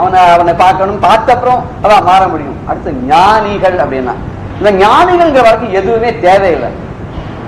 இங்கே நடைக்கு போயிட்டா இது எதுவுமே அவளை பாதிக்க போறது இல்லை. பகவான் தான் இருக்கட்டும், இல்லையா வேண்டாம், வந்துட்டாரா வரட்டும், வரலையா வேண்டாம். ஏன்னா அவரால் ஒண்ணு இவருக்காக வேணா, இவரால் ஒண்ணு ஆக வேண்டாம், எல்லாத்தையும் கடந்த நிலைக்கு போயிடுறாங்க. இதுக்கப்புறம் ஜீவன் முக்தர்கள்னு சில பேர் சொல்றா, ஞானிகளே ஜீவன் முக்தரா எடுத்துக்கலாம்னு சில பேர் சொல்றா. இந்த ஜீவன் முக்தர்கள்ன்ற அவளே பரபிரமமா ஆயிடுறா. ஞானிகளாவது அதுக்கு முன்னாடி சேர்த்தாதான் இருக்கும்னு நினைக்கிறேன். அவளுக்கு இப்பதான் ஞானம் வந்திருக்கனால ஞானம் வந்துட்டு அவெல்லாம் ஞானிகள் அப்படி சொல்லுவோம். இப்ப விஷ்ணு சாஸ்திரநாமத்தை கூட வனமாதி கதி சாங்கி சங்கி சக்கரின்னு சொல்லும்போது இதெல்லாம் உடையவன், குணத்தை உடையவன் குணி, சக்கரத்தையுடன் சக்கரம், ஞானத்தையுடன் ஞானின்னு இருக்கலாம்னு நினைக்கிறேன். ஒரு சார் தான் கேட்கணும், இது கரெக்ட் தானா சம்ஸ்கிருதத்துல. இப்போ ஞானம் வந்துடுது அதனால ஞானி ஆயிட்டான். பட் இது முதிர்ந்த நிலைக்கு போகணுமே, அந்த நிலைக்கு போகும்போது அவெல்லாம் ஜீவன் முக்தி நிலைக்கு போயிடுறா. அப்ப பரமாத்மாவோட ஐக்கியமாற நிலைக்கு வந்துடுது. இப்படிதான் வந்திருக்காளான்னா, இந்த கஷ்டப்படுறா இருக்கான் இல்லையோ அவள்லாம் பகவான் ஏன் போறான்னா, அதுக்கு ஒரு எக்ஸாம்பிள் கூட சொல்றான். இந்த கோவர்தனகிரி அவன் கிருஷ்ணன் தூக்கினான். அந்த கோபிகாக்கள், அந்த இடையர்கள், அந்த கோகுலத்துக்கு அத்தனை பேரும் அவன் காலில் போய் விழுந்தான். ஏன்னா இந்திரன் ஒரு அதிவிருஷ்டியை கொண்டு வந்துட்டான். எப்படி அதுல இருந்து காப்பாற்றணும் தெரியல. மாடுகள் எல்லாம் பயிர் பச்சையெல்லாம் காப்பாற்றணும், ஊர் ஜனங்கள்லாம் காப்பாற்றணும். காலில் விழுந்தோடனே கட்டத்தை நிவர்த்தி பண்றதுக்கு அவெல்லாம் ஆர்த்தர்கள், ஆர்த்தி. அதுக்காக கொடையா பிடிச்சான். 7 நாளைக்கு கொடையா பிடிச்சிருந்தான், சுண்டு வரல. அப்படி ஒரு அசாத்தியமான ஒரு செயல் பகவான் அதுதான் பண்ண முடியும். 7 நாள் முடிஞ்ச உடனே இந்திரன் காலில் விழுந்துட்டானா, இவன் அப்புறம் எல்லாரும் இந்த மரக்க வச்சு அம்மா மடியில போய் உட்காந்துட்டானா. யசோதையோட மடியில போய் உட்காந்து கொஞ்சம் விளையாடின்னு இருக்கானா. அது ஏன்னா அவளுக்கு இது மருந்து பெடுத்து இவாளுக்கு அது மருந்து பெடுத்துன்னா இவனுடைய லீலை வினாதமே அப்படிதான். என்னன்னா அவன் எதையுமே பரமட்டா நம்ம நினைச்சுக்கிற மாதிரி பண்றது இல்லையா. என்ன காலில் வந்துட்டான்னு வச்சுக்கோ, இன்னும் அனுபவிக்க நிறைய இருக்கேன். இதெல்லாம் நம்மளே மாற்றி எப்படி எழுத முடியல. ஆர்டர் தான் போட்டு ஆர்டர் எப்படி மாற்ற முடியும்? மாற்ற முடியாது. அவனோட கர்ம பலன்களை அனுபவிக்கணும். அது மாதிரி மாயைகள் எல்லாம் பண்ணான்னா ஜராசந்தனுடைய வதம் அப்ப ஜனங்கள் மக்கள் மன்னர்கள் அவெல்லாம் கூட கிருஷ்ணனுடைய காலில் போய் விழுந்தா. ஆனா ஜராசந்தன் அவன் வதம் பண்ணவே இல்லை. அதனால பீமனை வச்சுதான் பண்ண, ஒரு தர்பையை கழிச்சு மாத்தி போட்டு காமிச்சார். அதே மாதிரி ஜராசந்தனை மாத்தி போட்டு அது திருப்பி சேர முடியாத பண்ணார். அவன் போயிட்டான். அப்படின்னா திரௌபதி வஸ்திராபரணத்தை கூட அவர் ரொம்ப கட்டத்துல இருந்தா அப்ப கிருஷ்ணான்னு கூட கோவிந்தான்னு தான் கூப்பிட்டாலாம். கோவிந்தான்னு கூப்பிட்டாலும் கோவிந்தனுடைய நாமமானது அவளை ரட்சிச்சுச்சு அப்படின்னு தெரியவாதான் சொல்றா. சூரனை அழிக்கணும்ன்றதுக்காக தேவர்கள்லாம் போய் பரமேஸ்வரன் காலில் விழுந்தா. தேவ சேனாபதியா புத்திரனை கொடுத்தார். அவ குமாரன் பின்னாடி போனா அப்படின்றத நம்ம பார்க்கிறோம். இங்கேயும் ஏதோ கட்டத்துல இருந்தவதான் போயிருக்கா. கஜேந்திரன் அது ஆதி மூலமேன்னு கூப்பிட்டுதானே. அது 1000 வருஷங்கள் முதலையோட சண்டை போட்டுதான் தன்னை காப்பாத்திக்கிறதுக்காக. அந்த சேத்துல காலை வச்சோன்னு மாட்டி எடுத்து முதல்ல பிடிச்சுட்டு அது எப்படி வெளியில வருது? 1000 வருஷம். அப்பதான் அது ஒரு ஞானம் வந்துதான். நம்ம சேர்ந்து எல்லாரும் கட்டம் வந்தா விட்டுட்டு போயிடுவாங்க. தன்னால பிரயோஜனம் இருக்கிற வரைக்கும் எல்லாரும் நம்மளோட இருந்துருப்பா. நமக்கு ஒரு கட்டம் வந்துருச்சோம்னா அந்த கடவுளை தவிர யாரும் கிட்ட நிற்க மாட்டான். நேற்று வரைக்கும் என் உயிரையே உங்களுக்கு கொடுப்பேன் அப்படின்னு சொல்றா கூட இன்னைக்கு பார்த்தா இருக்க மாட்டான். எங்க போயிட்டான்னு தெரியாது. கோட்டி ஜனங்கள் கூட வரும், அப்படியே உங்களை விட்டா இல்லைன்னு சோத்திரம் பண்ணும். ஆனா ஒரு சிரமம்னு வரும்போது யார் கூட நிற்கிறானோ அவன் தான் உண்மையான ஒரு நட்புன்னு சொல்லுவாங்க. அது பகவான் ஒருத்தன் தான் நிற்பான். இங்க பகவான் ஓடி வந்தான். ஆதி முதலை கிட்ட இருந்து கஜேந்திரனை காப்பாத்து வந்தான். அம்பரீஷனுடைய கதையில அம்பரீஷன் கூப்பிட கூட இல்ல, கட்டத்துல இருந்தான்றது வாஸ்தவம். ஆனா பெருமாளை கூப்பிடல. ஏன்னா பெருமாளை கூப்பிட்டு இந்த துர்வாசருக்கு தான் கட்டம் வந்துடுமே, அது தான் கட்டப்பட்டாலும் பரவாயில்ல, இந்த துர்வாசருக்கு கட்டப்படாது. மகரிஷி ஏதோ கோபத்துல பண்ணிட்டாருன்ற இடத்துல வந்துட்டான். ஆனா அதை பார்த்து இந்த சுதர்சன சக்கரமானது தானே எழுந்து வந்தான். இவனுடைய தபசனுடைய ஒரு மகிமையினால அடியார்களுக்கு துன்பம் வந்ததுன்னு சொன்னாக்க பகவானால பொறுத்துக்க முடியாதான். அதனால இங்க அடியார் இங்க அம்பரீஷன் பகவானுடைய பக்தன் இல்லையா, பக்தனுக்கு ஒரு கஷ்டம் வரும்போது காப்பாற்றுறதுக்கு சுதர்சன சக்கரம் தானாவே எழுந்து வந்தது. இது இந்த ஜிக்ஞாசு அப்படிங்கிற பகவானை அடையணும், அறியணும், தெரிஞ்சுக்கணும்னு ஆசைப்படுறா. அப்படி ஆசைப்பட இந்த முசுக்குந்தன் அப்படின்னு ஒரு ராஜா இருந்தான். அவன் ஏதோ இந்திரப்பட்டினத்துக்கு போனா இந்திரனுக்கு ஹெல்ப் பண்ணதுக்காக யுத்தத்துக்கு ஜெயிச்சுட்டான். ஜெயிச்சா என்ன பண்ணான், நான் ஊருக்கு போறேன், நான் ஊருக்கு போ, என் மனுஷாலாம் பார்க்கணும். மனுஷாலாம் இப்ப எத்தனை யுகம், ஒரு யுகமே மாறி போயிடுத்து. அந்த பொறுத்தல ஆயிரக்கணக்கான வருஷம் ஆயிடுச்சு. உங்க மனுஷா யாருமே இப்ப கிடையாது, எல்லாம் புது ஜனங்கள் வந்தாச்சு. நீ அப்போ உனக்கு அப்புறம் எத்தனையோ ராஜாக்கள்லாம் இன்னைக்கு கிருஷ்ணாவதாரம் ஆகி இன்னைக்கு நீ என்ன பண்ண போற அங்க போய், சரி ஒன்னு பண்ண ரொம்ப சிரமமா இருக்கு, நான் போய் ஒரு மலை குகையில போய் உட்காந்து தூங்குறேன்னு ஒரு இந்த நித்திரை, யோகா நித்திரை, அதுக்கு நான் பகவானே நினைச்சுட்டு இருக்கேன், நான் சின்னனா இருக்கேன். சரி போ. ஆனா ஒரே ஒரு கண்டிஷன், என்ன யாராவது டிஸ்டர்ப் பண்றா அப்படின்னா நான் கண்ணை தந்தா யாரை பார்க்கணும் எரிஞ்சுப்பேன். இதை பகவான் கிருஷ்ணன் யூஸ் பண்ணார். யவனன் ஒரு அசுரன், அவன் கிருஷ்ணனை துரத்தின்னு ஓடுறான். என்ன சொல்றான்னா, எதை நம்ம எப்போ நினைச்சுட்டே இருக்குமோ அதாவே நம்ம ஆயிடுவோங்கிறான். எத்பாவ தத்பவத்தி, எதை நினைச்சிட்டு இருக்கோம். இந்த குழவி இந்த புழு எடுத்துன்னு போய் கொட்டிகிட்டே இருக்குமா. அது ஒரு தடவை கொட்டும் போதும் அந்த புழு பயந்துட்டு ஐயோ இந்த குழவி வந்துட போறதே, கொட்ட போறதே, அந்த குழவியே நினைச்சுட்டு இருக்குமா. அந்த புழு கூட கண்ணு இருக்கும், அந்த குழவி தெரியும்னு நினைக்கிறேன். இது அதே நினைச்சு இந்த குழவி கொட்ட அந்த விஷம் ஏறி இது ஒரு நாள் குழவியா மாறணும். அது மாதிரி இந்த முச்சுக்குன் தானே என்ன பண்ணான்னா தபஸ் பண்ணிட்டே இருக்கான். இவனு பரமாத்மா மாதிரியே ஆயிட்டான், கிருஷ்ணன் மாதிரியே ஆயிட்டான். ஏன்னா அந்த யுகத்துல கிருஷ்ணன் தானே இருந்தார், இவனு கிருஷ்ணன் மாதிரியே பாக்குறதுக்கான கிருஷ்ணனை துரத்தின்னு வரான யவனன்.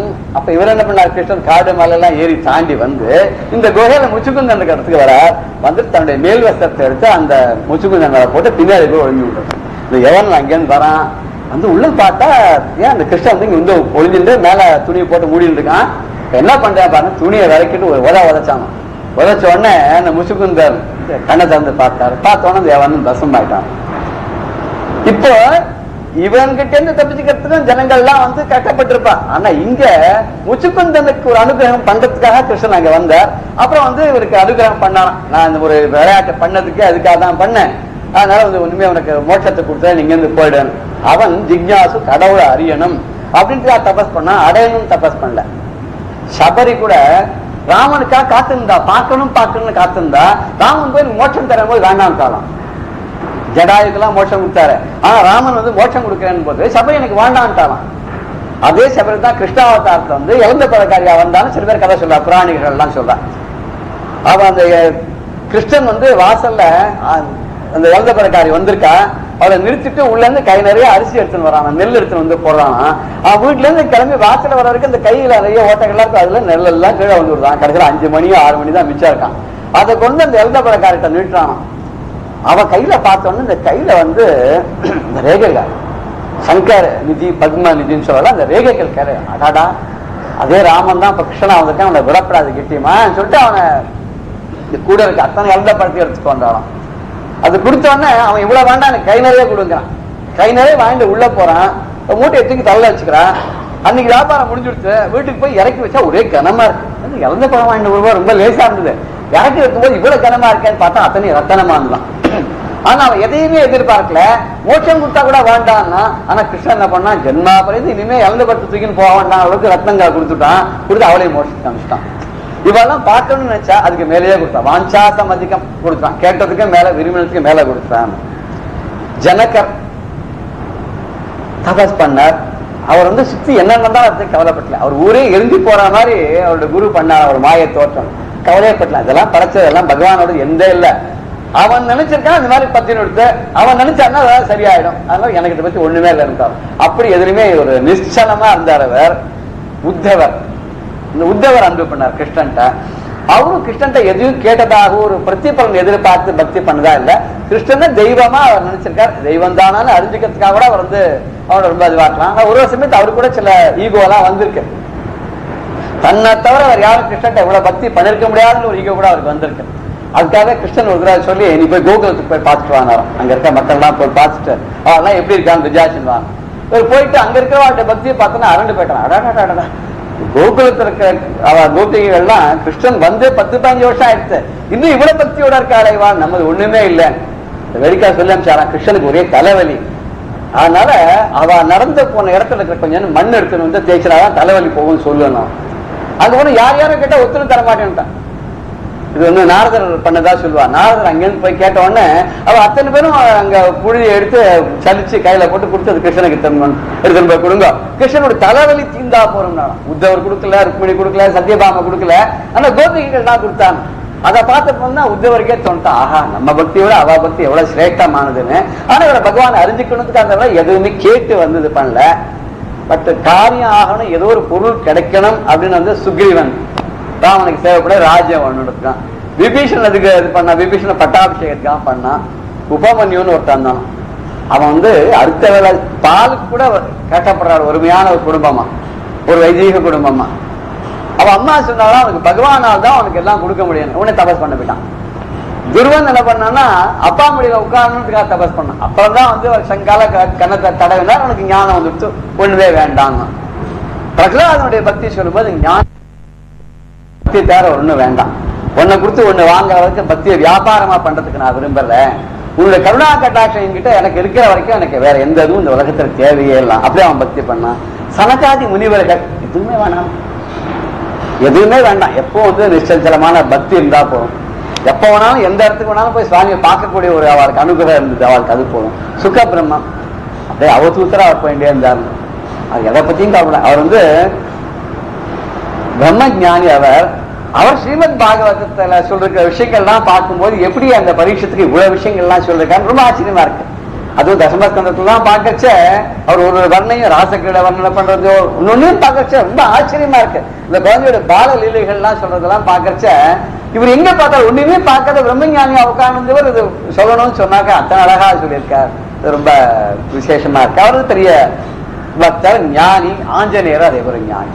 அவர் ராமன் தான் எல்லாமே. ராமன் இல்லாத எனக்கு வேண்டாம், எதுவுமே வேண்டாம். சீத்தை என்ன பண்ணா பட்டாபிஷேகம் ஒரு மாலை கொடுத்தாராம். என்ன பண்ணாராம், தேய்ச்சிக்கிச்சு பார்த்தாராம். ராமன் தெரியல. மூக்குல மோந்து பார்த்தா ராமன் தெரியுதா தெரியல. காது கிட்ட வச்சுன்னு பார்த்தா ராமநாமன் கேட்கறதா தெரியல. பல்லால் கடிச்சு பார்த்தா ராமரசம் இருக்கா. பிபரே ராமரசம் பண்ணார் இல்லையோ. பிபரே ராமரசம் ரசனி, பிபரே ராமரசம். அதன் சதாசிவ பிரமிதா பண்ணுவார். ராமரசம் இருக்கான்னு பார்த்தான், திருப்பி கொடுத்தாராம் மாலையை. இல்ல ராமபரமா எதுவுமே இல்லை, வேண்டாம் நீங்களே வச்சுன்னு அதை கூட வேண்டான்னு எந்த விதமான பிரயோஜனமும் எதிர்பாராத பக்தி பண்ணதான் ஞானி அப்படின்னா. இப்பேற்பட்ட ஒரு ஞானம் வந்துடுச்சுன்னு சொன்னாக்க நம்ம கடவுள்கிட்ட எதையுமே கேட்காதே பக்தி பண்ணுவோம். அதான் இவர் கேட்கிறார், இருதாவனச்சம் தர என்று செய்வார். உன்னுடைய பாத கமலங்களை பிடித்துக் கொண்டு பக்தி செய்யக்கூடிய பாக்கியத்தை எனக்கு எப்படி கொடுப்பா, எப்போது கொடுப்பா. ஆனா கடவுள் எப்படி வேணாலும் வருவார். அதை நம்ம புரிஞ்சுக்கணும். ராமகிருஷ்ண பரமஹம்சர் ஒரு கதை சொல்றார். இத மாதிரியா சொல்லி கேட்டிருக்கணும். ஒருத்தர் வந்து ரொம்ப தீவிரமான பக்தியாம். பகவானை பேர ஒண்ணு கிடையாது, நடக்கிறது எல்லாம் பகவானோட தான். கடவுள் செயல அவனன்று ஒரு அணுவும் அசையாத திடமான பக்தி. ஒரு நாள் கங்கை கரையில குளிக்க போனாராம். குளிச்சுங்க கச்ச கால் வழிக்கிட்டோ தண்ணியில அடிச்சுன்னு போயிடுச்சு. உடனே பகவான் கூப்பிடுறார், கதறார், பகவானே என்னை வந்து காப்பாத்து காப்பாத்து. அங்க கரையில நின்று ஒருத்தன் என்ன பண்ணான்னா ஒரு கயிறை அப்படி தூக்கி போட்டு இதை பிடிச்சுங்க அழுத்து. பகவான் வந்து காப்பாத்தினதான் அவர் வேண்டும். இன்னும் கொஞ்சம் அடிச்சுன்னு போயிடுச்சார். அடுத்த நீச்சல் அடிச்சுன்னு போய், ஐயா நீங்க மெதுக்கு மேல உட்காந்து உங்களுக்கு கொண்டு போய் கரையில நீங்க தான் தொடப்படாது, பகவான் வந்தாதான் வரும். இன்னும் கொஞ்சம் அடிச்சுன்னு போயிடுச்சு. அப்போ பரிசல் ஓட்டிருந்தேன். பரிசல் சின்னதா வட்டமா இருக்கும், போட் மாதிரி சின்னதா 2 பேர் ஒருத்தர் தான் போலாம். அவன் அதை ஓட்டிட்டு வந்து இவர்கிட்ட வந்து கையை கொடுத்து, ஐயா வாங்க இதுல ஏறிங்க உங்களுக்கு கொண்டு போய் பகவான் காப்பாற்றுவோம், பிராப்தம் அப்படி இருக்க அப்படிதான் நடக்கும், பகவானே வந்தாதான் வருவேன். சரி எல்லாரும் விட்டா தான் பார்த்துட்டே இருக்க என்ன ஆகுதோ ஆட்டம்னு மூழ்கி போயிட்டான். மூழ்கி போட்டோன்னா அவனுக்கு எப்பவும் பகவத் சிந்தனையாக இருந்ததுனால நேரம் சொர்க்கத்துக்கு போயிட்டான். போனா சொர்க்கத்துக்கு போனா அப்படியாச்சு. சுவாமி தரிசனத்துக்கு போனா அங்க பெருமாள் இருந்தார். என்ன ஏமாச்சுட்டு இல்லையா? அங்க போய் கூட இந்த மனுஷனா இருந்தா அந்த புத்தி அவனுக்கு போல. இப்ப என்ன இப்படி ஏமாச்சுட்டு அனாவர்த்தமும் உங்களையே சிந்தனை பண்ணிட்டு இருந்தேன், உங்களையே பக்தி பண்ணிட்டு இருந்தேன், உங்களை தவிர எதையும் நினைக்கல, எதையும் வேண்டல அப்படிங்கும்போது கடைசியில தண்ணியில முழுகும் போது வந்து காப்பாத்திருந்தேன்னா மற்ற ஜனங்களுக்கு எல்லாம் பகவான் நம்பினவா கைவிடப்பட மாட்டான்னு தெரியலையா? அப்ப சொன்னாராம் பகவான் எப்படி வேணாலும் வருவார், எந்த ரூபத்தை வேணாலும் இருப்பாரு. ஞானம் உனக்கு ஏண்டாப்பா வரல. ஒருத்தன் கயிறை போட்டு இழுத்தான் இல்லையா, வான்னு அதை போட்டது நான் தான். இன்னொருத்தர் நீச்சல் அடிச்சு முதல்ல உட்காந்துக்கோ நான் தூக்கிட்டு கரையில விடுறேன்னு சொன்னாலும் அதுவும் நான் தான். அந்த பரிசல்ல ஒருத்த ஓடி இருந்து இது மேல கை பிடிச்சு மேல ஏறி வந்து ஒன்னு கொண்டு போய் இதுவும் நான் தான். சோ ஒண்ணு புரிஞ்சுக்க, பலமானது என்னவோ வந்து ஒரு கிரீடத்தை வச்சுட்டோ இல்ல மயில் பீலி வச்சுட்டோ ஒரு புல்லாங்குழல் வச்சுட்டோ வில்ல வச்சுட்டோ கோதண்டமோ வச்சுட்டோ அப்படி வந்தாதான் பகவான் வந்து அது வந்து கலியுகத்துல டிராமா மாதிரி ஆயிடும். அப்படியே பகவான் நானே வரேன்னு வச்சுக்கோ. எப்படி ஜனங்கள் படம் வச்சுட்டு பூஜை பண்றோம் அது மாதிரி நான் வரேன். எத்தனை பேர் புரிஞ்சு நான் வச்சுப்பேன், அப்போ நம்ப மாட்டாளா? பகவான் நேரையே வந்துட்டான்னா கூட கொடுத்தேன் பகவானா சும்மா சொல்லல சார், நீங்க எப்படி ஏதாவது டிராமா நடிக்கிறவங்களுக்கு அப்படியே வந்து எங்கெல்லாம் கல்யாணம் பண்ணதுக்காக வந்து கெஞ்சோ சொல்லுவான். யாருமே இதை பகவான் ஒத்துண்டு காலில் விட மாட்டாங்க. அதனால பகவான் எப்படி வேணாலும் வருவாருன்னு ஞானம் வந்துருச்சோன்னு இது வந்து நமக்கு பகவானை தனியா தேடின்னு போவோம்னா எல்லாத்தையும் பெருமா பார்த்தோம். அதுதான் யோமாம் பஷ்யத்தி சர்வத்தை கீதையில சொன்னான்னு தெளிவாக சொல்லியிருக்கான். இப்படி எல்லாத்தையும் பார்க்கக்கூடிய பக்குவம் வந்துடுச்சோன்னா நம்ம தேடின்னு போவான், அவன் தேடின்னு வர ஆரம்பிச்சுவான். நம்ம இப்படி ஒரு பிரகிருதி இருக்கே, இதுக்கு நம்ம ஹெல்ப் பண்ணும் தேடின்னு வந்துடுவான். அந்த மாதிரி நீ எப்ப வரப்போற இருதார் வனசம் தர என்று செய்வாய், உன்னுடைய பாதை தமனங்களை எனக்கு கொடுப்பதற்கு நீ என்னைக்கு எசைய போறே அப்படின்னு கேட்கிறார். என்னைக்கு எசைய போறேன் அப்படின்னு அர்த்தம், எப்ப வரப்போறேன், எப்ப தரப்போறேன் அப்படின்னா இவர் பிரகாரம் இது வரைக்கும் வரலங்கிற மாதிரி படுறது. ஆனா இவருக்கு வந்தாச்சு. இது ஏன் இருக்குன்னா நாமெல்லாம் சொல்லணும்னு இருக்கு. நம்ம உன்னை கேட்டுட்டே இருந்தா ஒரு நாள் நச்சரிச்சுன்னா சில பேர் நம்ம சாதாரண மனுஷா கூட சும்மா தோணும், என்ன சார் சும்மா தோணும் குடிச்சு தொலைச்சிருக்கணும், அவனா கொடுத்தவன் ஜாஸ்தி கொடுக்கணும்னு நம்ம கேட்டுக்கிட்டு நச்சரிச்சா கொடுத்தவன் சரி போயிட்டு வாங்க அனுப்பிச்சுடா இல்லையா? அப்படி நச்சரிப்பு தாங்காதாவது பகவான் வர மாட்டானா? அதுக்காக பண்ண மாதிரி இதான் நமக்காக பண்ணியிருக்காரு அந்த மாதிரி பாடலை. பெரியவா சரணம். இந்நிகழ்ச்சியின் அடுத்த பகுதி நாளை மாலை இதே நேரத்தில் ஒளிபரப்பாகும். பெரியவா சரணம். பெரியவா சரணம். அடுத்த நிகழ்ச்சி மகா பெரியவா மகிமை உபன்யாசம். வழங்குபவர் பிரம்மஸ்ரீ கணேச சர்மா அவர்கள். அபார கருணா சிந்தும் ஞானதம் சாந்தரூபிணம் ஸ்ரீ சந்திரசேகர குரும் பிரணமாமி முதான்வகம். பெரியவா கர்நாடகத்தில் யாத்திரையில் இருக்கிறதே நரசிம்ம ஜெயந்தி பூஜை பண்ணினத்தை பார்த்தோம். அந்த நரசிம்ம ஜெயந்தி முடிச்சுண்டு அதுக்கப்புறம் உடனேயே பௌர்ணமி வந்தது. அந்த பௌர்ணமிங்கிறது வைகாசி மாசத்துல வபன பௌர்ணமி. பெரியவாளுக்கு வபனம் பண்ணிக்கணும். அதாவது சன்னியாசிகள் க்ஷவரம் பண்ணிக்கிறது 2 மாசத்துக்கு ஒரு தரம் பௌர்ணமியில பண்ணிப்பா. அதை வபன பௌர்ணமி அப்படின்பா. இந்த வபனம் பண்ணிக்கிறது ஒரு பெரிய ப்ராசஸ், அது ஒரு ரொம்ப சிரமமான காரியம். அப்படி இருக்கிறதே பெரியவா என்னன்னா இந்த யாத்திரையில வரத்தே சிறுகுப்பா அப்படிங்கிற இடத்துல வந்து இருந்தா. இந்த சிறுகுப்பாங்கிறது ஒரு சின்ன கிராமம். அந்த கிராமத்துல இருக்கிறதே தான் அதுக்கு முன்னால கார்த்தால ஆகாமாவே அப்படிங்கிற ஸ்நானத்துக்கு வழியில ஒரு நதியில ஒரு தண்ணி ஓடினத்துல ஸ்நானம் பண்ணியாச்சு. இப்ப இந்த வபனம்ங்கிறது சூரியோதயம் எல்லாம் ஆகி அதுக்கப்புறம் தான் பண்ணிக்க முடியும். அதுக்கு ஒரு இடம் வேணும். இந்த சிறுகுப்பாக்கு வந்திருந்தா, இந்த சிறுகுப்பால வந்திருந்தா ஒரு கோவில், அந்த கோவிலுக்கு பக்கத்துல குளம். சரி, இந்த குளத்தங்கரையில வபன ஸ்நானம் பண்ணிக்கலாம் அப்படின்னா இந்த கர்நாடகத்துல ஒவ்வொரு ஊர்ல ஒரு குளம் இருக்கும், ஒவ்வொரு கிராமத்திலையும். அதெல்லாம் குடிக்கிறதுக்கு அந்த வாட்டர் சோர்சஸ் அதுலேயும் தான் எடுத்துப்பா. அதனால அந்த ஊர்க்காரெல்லாம் என்ன பண்ணுவா, அங்க ஸ்நானம் பண்றது, துவைக்கிறது, வைக்கிறது அது மாதிரி எந்த ஒரு வேலையும் செய்ய மாட்டா. குடிக்கிற தண்ணி உபயோகத்துக்கு இருக்கிறதுனால. பெரியவாளுக்கும் ஸ்நானம் பண்ணணும் அப்படின்னா அவள்லாம் சொன்னா பெரியவா மட்டும் ஸ்நானம் பண்ணலாம். அந்த ஸ்நானத்து கூட அவ என்ன பண்ணணும் அப்படின்னா ஒரு பக்கெட்லேருந்து வெளியில எடுத்து வச்சுட்டு அதுல மொண்டு விட்டு ஸ்நானம் பண்ணலாம், அது மாதிரி பண்ணலாம் அப்படின்னு அலோவ் பண்ணியிருந்தா. மற்றவாள்லாம் குளிக்கிறதுக்கு அவள் அலோவ் பண்ணல. இவ எங்கேயோ தான் போய் கூட கைங்கரியம் பண்ணவாள்லாம் ஸ்நானம் பண்ணிவிட்டு வண்டியில தண்ணியெல்லாம் ரொப்பிண்டு வந்து சமையல் சாப்பாடு எல்லாம் இருக்கே. அவளுக்கூட இல்லை, இது மாதிரி திடீர்னு தரிசனத்துக்கெல்லாம் போயிடுவா. அப்பப்போ தரிசனத்துக்கு ஜனங்கள்லாம் வந்துட்டு இருக்குமே, வந்த இடத்துல அவளுக்கு சாப்பாட்டுக்காக ஹோட்டலாகலாம் ஒன்றும் இருக்காது. இங்கே தான் ஏதோ போட்டத்தை சாப்பிட்டுட்டு போகணும், இவாளுக்கு வேற பண்ணணும். அப்படி இந்த வபனத்துக்கு ஒரு மரபுன்னா வேணும். நாவீதர் வந்திருக்கார், வபனம் பண்ணி விடலாம் அப்படின்னா இடம் போறல. அதனால பக்கத்துல பின்னால ஒரு இடத்துல மரத்துக்கு சுத்தி வர அந்த ஊர் ஜனங்கள்லாம் வச்சிருந்த அந்த வஸ்திரம் எல்லாம் கட்டி எல்லாம் பண்ணியிருந்தா. ஆனா அப்படி துணியை கட்டி பண்ணினா கூட மரப்பு பண்ணினாலும் அதுவும் போராது, சரிப்பட்டு வராது. அப்படிங்கிறதுனால ஸ்ரீகண்டன் பிரிவாள்கிட்ட கேங்கின அந்த பக்கத்துல சோழ வயல் காடு அந்த இருந்தது. அதில் அந்த சோளத்தட்டையெல்லாம் இருக்கும், பெருசு பெருசாக மரம் மாதிரி இருக்கும். அதெல்லாம் எடுத்து வச்சு ஒரு பெரிய ரூம் மாதிரியே பண்ணி சிருஷ்டி பண்ணி பர்ணசாலை எப்படி ராமர் மாதிரி மகரிஷிகள்லாம் அப்படி தான் இருந்திருக்கா.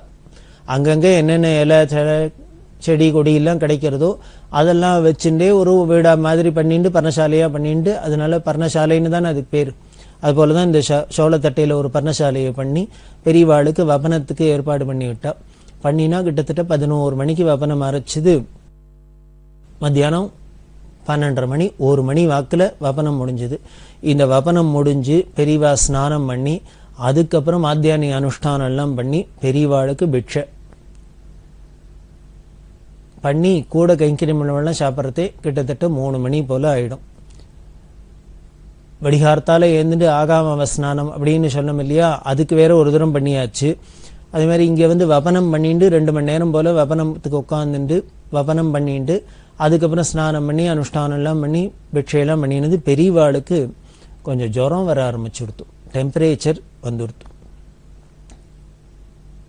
கதன்னு டெம்பரேச்சர் வந்துடுத்து. அப்படி இருக்கு. அப்படி இருந்தால் கூட சித்த பிட்சை பண்ணி படுத்துருந்தா சித்த ரெஸ்ட்டு. பக்கத்தில் கோவில்னு சொன்னோம், இந்த கோவிலில் தங்கி இருக்கா. உடனே அன்னைக்கு பௌர்ணமியாக இருந்ததுனால ராத்திரி பௌர்ணமி பூஜை உண்டு. பெரியவா இந்த யாத்திரையெல்லாம் சந்திரமௌலீஸ்வரர் பூஜையை புதுப்பெரியவாள்கிட்ட கொடுத்துட்டு மடத்து நிர்வாகம் முழுக்கல வாழ்கிட்ட இருந்தால் கூட பெரியவா அப்படி பழசி பண்ணி பழகினதுனால என்னென்னா தன்னோட அனுஷ்டானத்தை குறைச்சிக்கவே இல்லை. அங்கே முன்னால் சுவாமி இருக்காது, அது இருக்காது, இது இருக்காது, ஒன்றும் இருக்காது. ஆனால் மானசீகமாக பெரியவா பூஜை எல்லாம் பண்ணுவாள். இவா பீடாதிபதியாக இருக்கிறதே 3 கால சந்திரமௌலீஸ்வர பூஜை பண்ணாளா, இப்பவும் அதே மாதிரி ஸ்நானம் ஆகிடுத்துன்னா 3 கால சந்திரமௌலீஸ்வர பூஜை பண்ணுவா. அப்போ பௌர்ணமி பூஜை பண்ணாளா ராத்திரி, இப்பவும் பௌர்ணமி பூஜை பண்ணுவா. அப்போ நரசிம்ம ஜெயந்தி பண்ணாளா, அப்போ கோகுலாஷ்டமி பண்ணாளா, ராமநவமி பண்ணாளா, இப்பவும் அதெல்லாம் பண்ணுவா. அது அந்த சம்பிரதாயத்தை விடாத பண்ணிட்டு இருந்தா பெரியவா. பௌர்ணமிக்கு ரொம்ப முக்கியமாக ராத்திரியில் பூஜை. அந்த பௌர்ணமி பூஜையை சந்திரனோட வெளிச்சத்தில் வச்சுட்டு பெரியவா தியானம் பண்ணுவா. முதல்ல பூஜையும் உண்டு, அதுக்கப்புறம் தியானம் உண்டு. ரொம்ப அமானுஷ்யமாக இருக்கும். பெரியவாள் அந்த சமயத்தில் பௌர்ணமியில் அந்த நிலா வெளிச்சத்தில் வேற எந்த ஒரு விளக்கும் இல்லாத தீப வெளிச்சமும் வச்சுக்காத முழுக்க அந்த நிலாவோட வெளிச்சத்திலேயே அந்த சீத கிரணத்திலேயே பெரியவா உட்காந்துட்டு சந்திரனை பார்த்துட்டு அம்பாளை சந்திரமண்டல மத்தியகா அப்படின்னு சொல்லியிருக்கோம் இல்லையோ, சந்திரமண்டலத்துக்கு நடுப்பர் தான் அம்பாள் வாசம் பண்ணுறா அப்படின்னு. அப்படி அம்பாள் சந்திரமண்டலத்துக்கு மத்தியில் வாசம் பண்ணுறதுனால பெரியவா லலிதா சஹஸ்ரநாமம் இன்னும் பல அம்பாளோட தேவி கிரந்தங்கள்லாம் சொல்லி வெளியில் தெரியாது, ஆனால் மானசீகமாக தான் அது அத்தனையும் நடக்கும். விவரம் புரிஞ்ச வாழ்க்கை இது எது நடந்துருக்கு அப்படின்னு பார்த்து தெரிஞ்சுக்கலாம். அப்படி பண்ணி இந்த பௌர்ணமி பூஜை பண்ணுவா. பெரியவாளுக்கு ஜுரமாக இருந்தது அப்படின்னு சொன்னோம். இருந்தால் கூட பௌர்ணமியாக இருக்கிறதுனால திருப்பி சாயந்தரம் ஸ்நானம் பண்ணி இந்த நிலா வெளிச்சத்தில் உட்காந்துன்னு இந்த பௌர்ணமி பூஜை எல்லாம் பண்ணிவிட்டு எல்லாம் பண்ணி ரொம்ப டயர்டாக எடுத்து ஒரு பாலை எடுத்துட்டு படுத்துனுட்டா. இப்படி பெரியவா படுத்துட்டா என்ன ஆயிடுத்துன்னா, அந்த ஊர் ஜனங்கள்லாம் கர்த்தாலேருந்து கூடி இருக்கு இல்லையா, அதில் இந்த பக்தியில் எல்லாம் பஜனை பண்ண ஆரம்பிச்சுடுத்தோம். பண்ணினா அந்த ஊர் ஜனங்கள்லாம் ராத்திரி முழுக்க வெளியில் உட்காந்துட்டு ஒரே உற்சாகமாக பஜனை பண்ணின்னு இருக்கா. ஆனால் உள்ளேயான பெரியவாளுக்கு டெம்பரேச்சர் இருக்குது, உடம்பு சரியில்லை, படுத்துக்கலாம் அப்படின்னு சித்த தூங்கலாம்னா அசந்து சித்த கண்ணை அசர முடியாத இவாள்லாம் நாம சங்கீர்த்தனம் பண்ணிட்டு இருக்கா. நாமளா இருந்தாக்க கோபம் வரும், நமக்கு தாபம் வரும், வருத்தப்படும். இப்படி ஒரு விளைகட்ட விளையில வந்து நமக்கு உடம்பு உபாதப்படுத்துறது இவா பாட்டுக்கு இப்படி பஜனையெல்லாம் பண்ணிட்டு இருக்காளே அப்படின்னு தான் தோணும். ஆனால் பெரியவாளுக்கு ஒன்றுமே தோணலை, உதயம் தடுக்கலை. அவா பாட்டுக்கு ஆனந்தமாக பஜனை பண்ணிட்டு நாம சங்கீர்த்தனம் பண்ணிட்டு இருக்கா. பெரியவா பாட்டுக்கு இருந்தா. அப்படி இருந்ததுனாலே மறுநாளை கார்த்தால எப்பொழுதும் போல ஏந்துண்டாச்சு, ஸ்நானம் அவளுக்கு உண்டான அனுஷ்டானத்துக்கெல்லாம் ஆரம்பிச்சாச்சு. முகம் மட்டும் வாடி இருந்தது. ஏன்னா ராத்திரியும் சரியா தூக்கம் இல்லை. இவாள்லாம் நாம சங்கீர்த்தனம் சத்தமாக இருந்தது. பெரியவாளுக்கோ 2-3 ஸ்நானமாக எடுத்து 2-3 ஸ்நானமும் வெவ்வேறு தண்ணியில் எல்லாம் பண்ணினது. டெம்பரேச்சர் வேறு வந்துடுத்தோ, அதனால முகம் ரொம்ப மாடி இருந்தது. அப்படி இருக்கிறதே ஸ்ரீகண்டன்கிறவர் பெரியவாளுக்கு ஏதோ கை வைத்தியமாக தான் பண்ணுவார். ஏதோ கஷாயத்தை போட்டு கொடுக்கறது, கஸ்தூரி மாத்திரை கொடுக்கறது, இது மாதிரி தான். இந்த எங்கே போனாலும் அது அதுக்கு உண்டானது ஏதோ வரும். பிரதோஷ மாமா அப்படின்னு பரம பக்தர், அவள் தரிசனத்துக்கு போயிருக்கா. பாலாஜி அப்படின்னு மாமாவோட கூட போகிறவர், வெள்ளம் பக்தருக்கு போயிருக்கிறதே ஒரு சமயம் சந்தர்ப்பத்தில் நடந்தது. என்ன பண்ணான்னா, தூதுவளை இலைய ஒரு கவரில் போட்டு பெரியவாளுக்கு அர்ப்பணம் பண்ணலான்னு கொடுத்து அனுப்பிச்சிருக்கா. கொடுத்துருச்சுன்னு தான் அங்கே எடுத்துன்னு போனவா மறந்து போயிடுத்து தூதுவளையை பெரியவாள்கிட்ட அர்ப்பணம் பண்ணுறதுக்கு. ஏன்னா அது ஒரு சின்ன சாமான் தானே, அது ஒரு பிளாஸ்டிக் பால் கவரில் போட்டு உள்ளுக்குள்ளே வச்சிருந்தது. அங்கே பெரியவா தரிசனம் பண்ணுறதே அந்த ஆனந்தத்தில் மறந்து போயிடுத்து போல இருக்கு. ஆனால் கொடுத்தனுச்ச பக்தரோ பிரியமாக தூதுவளையை கொடுத்துருக்கார். அதை எடுத்துன்னு போன பக்தரோ பெரியவாள்கிட்ட அர்ப்பணம் பண்ணல. ஆனால் பெரியவா விட்டுருவாளா? என்ன பண்ணினா தொண்டையெல்லாம் இருமி கணச்சிண்டு ஸ்ரீகண்டன்னு கைங்கரியம் பண்ணவன்ட்ட சொல்றா. தெரியவா எங்கேயோ இங்கே காட்டில் வந்து உட்காந்துட்டு இருக்கோம், ஒரே கபமாக இருக்குது, சளியாக இருக்குது. நம்பூர் பக்கமாக இருந்தால் வேலியில் நிறைய இந்த தூதுவளையெல்லாம் இருக்கும். அதில் 4 இலையை பறித்து கசக்கி வாயில் போட்டுன்னு விட்டோம்னா 4 தரம் போட்டுட்டாக்க தூதுவளையை கசக்கி வாயில் போட்டுட்டா இந்த கபத்தெல்லாம் வேறு எடுத்துடும், கபம் எல்லாம் போயிடும். இங்கே தூதுவளை கிடைக்கல, தூதுவளைக்கு என்ன பண்ணுறது அப்படின்னு சொல்கிறா. இது சொன்னோன்னு எடுத்துன்னு போன அந்த பக்தருக்கு ஷாக்காக இருந்தது. அப்போ தான் ஞாபகம் வந்தது, பெரியவா தூதுவளை அப்படின்னு இந்த தூதுவளை கதையை சொன்னோன்னு தான் அவருக்கு ஞாபகம் வந்தது. உடனே ஓடி போய் பையில் எங்கேயோ வச்சிருந்தது எடுத்துன்னு வந்து இந்த கவர்லேருந்து வச்சா.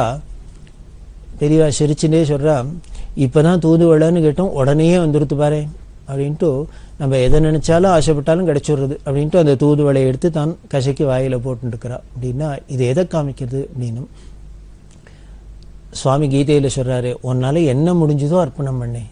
உனக்கு பழம் முடிஞ்சுன்னா பத்திரம், புஷ்பம், பலம், தோயம் அப்படின்லாம் சொல்கிறாரோ இல்லையோ, உனக்கு என்ன முடியுமோ உன் சக்திக்கு உட்பட்டது எதை அர்ப்பணம் பண்ணினாலும் அதை அர்ப்பணம் எடுத்த பக்தியோடு அர்ப்பணம் பண்ணு. அப்படி பக்தியைத்தான் நான் பார்க்குறேனே வழியே, அந்த பாவத்தை தான் கிரகிக்கிறேனே வழியே, அதில் உள்ள பாக்கியமாக இருக்கிற வெளியில் இருக்கிற சாமானை நான் பற்றி கவலைப்படுறது இல்லை அப்படின்னு கீதாச்சாரியன் கீதையில் சொன்னபடியே அதே ஆச்சாரியன் தானே இங்கே சங்கராச்சாரியராக வந்திருக்கார்.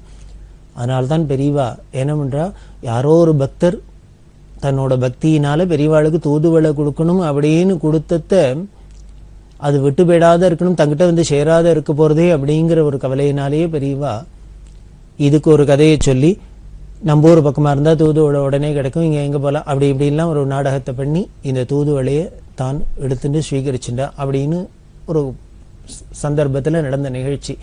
இது எதுக்கு அப்படின்னா, பெரியவாளுக்கு இது மாதிரி கைவைத்தியமாகவே தான் பண்ணிக்கிற வழக்கம். அது மாதிரி தான் இவரும் ஏதோ ஒரு கஷாயத்தை போட்டு கொடுத்தார், ஒரு கஸ்தூரி மாத்திரையை போட்டு கொடுத்தார், என்னெல்லாமோ பண்ணினா. இதெல்லாம் கூட இவாளோட கம்பல்ஷனுக்கு கைங்கரியம் என்றவாளோட நிர்பந்தத்துக்காக தான் பெரியவா அதெல்லாம் எடுத்துப்பாளே வழிய, இல்லைன்னா அவளுக்குன்னு எதுவுமே கிடையாது. நீங்கள் தெய்வத்தின் குரலில் பார்த்தா நமக்கே தான் உபதேசம் பண்ணுறா. டெம்பரேச்சராக ஒரே ஜுரமாக இருக்கா, 104 டிகிரி 110 டிகிரி நெருப்பாக கொதிக்கிறதா, கொதிக்கட்டுமே, கொதிச்சா அப்போ எல்லாரும் நினைச்சுங்கோ என்னென்ன ரிஷிகள்லாம் பஞ்சாக்னி மத்தியில் நின்று தபஸ் பண்ணினா அப்படின்லாம் நம்ம புராணங்கள்லாம் கேள்விப்பட்டிருக்கோம். ஆனால் நம்மளோட இருக்கிற ஸ்திதியில் பஞ்சாக்னி மத்தியில் நின்று தபஸ் பண்ண முடியுமா? நடுப்புற 5 அக்னிக்கு நடுப்புற நின்று இருந்தாக்க எப்படி தகிக்கும்? வெந்து போறாப்புல இருக்கும். நமக்கு கொஞ்சம் வெயில் அடித்தாலே உடனே ஏசி வேண்டிருக்கு, கரண்ட் போயிடுத்துனா நமக்கு தாக்கு பிடிக்கல, யூபிஎஸ் வேண்டிருக்கு, இப்படி இல்லைன்னா வச்சுட்டு அந்த சௌக்கியத்தில் ஒரு க்ஷணம் கூட குறையப்படாது, ஒரு நிமிஷம் கூட குறையப்படாதுன்னு தான் பார்க்குறோம்.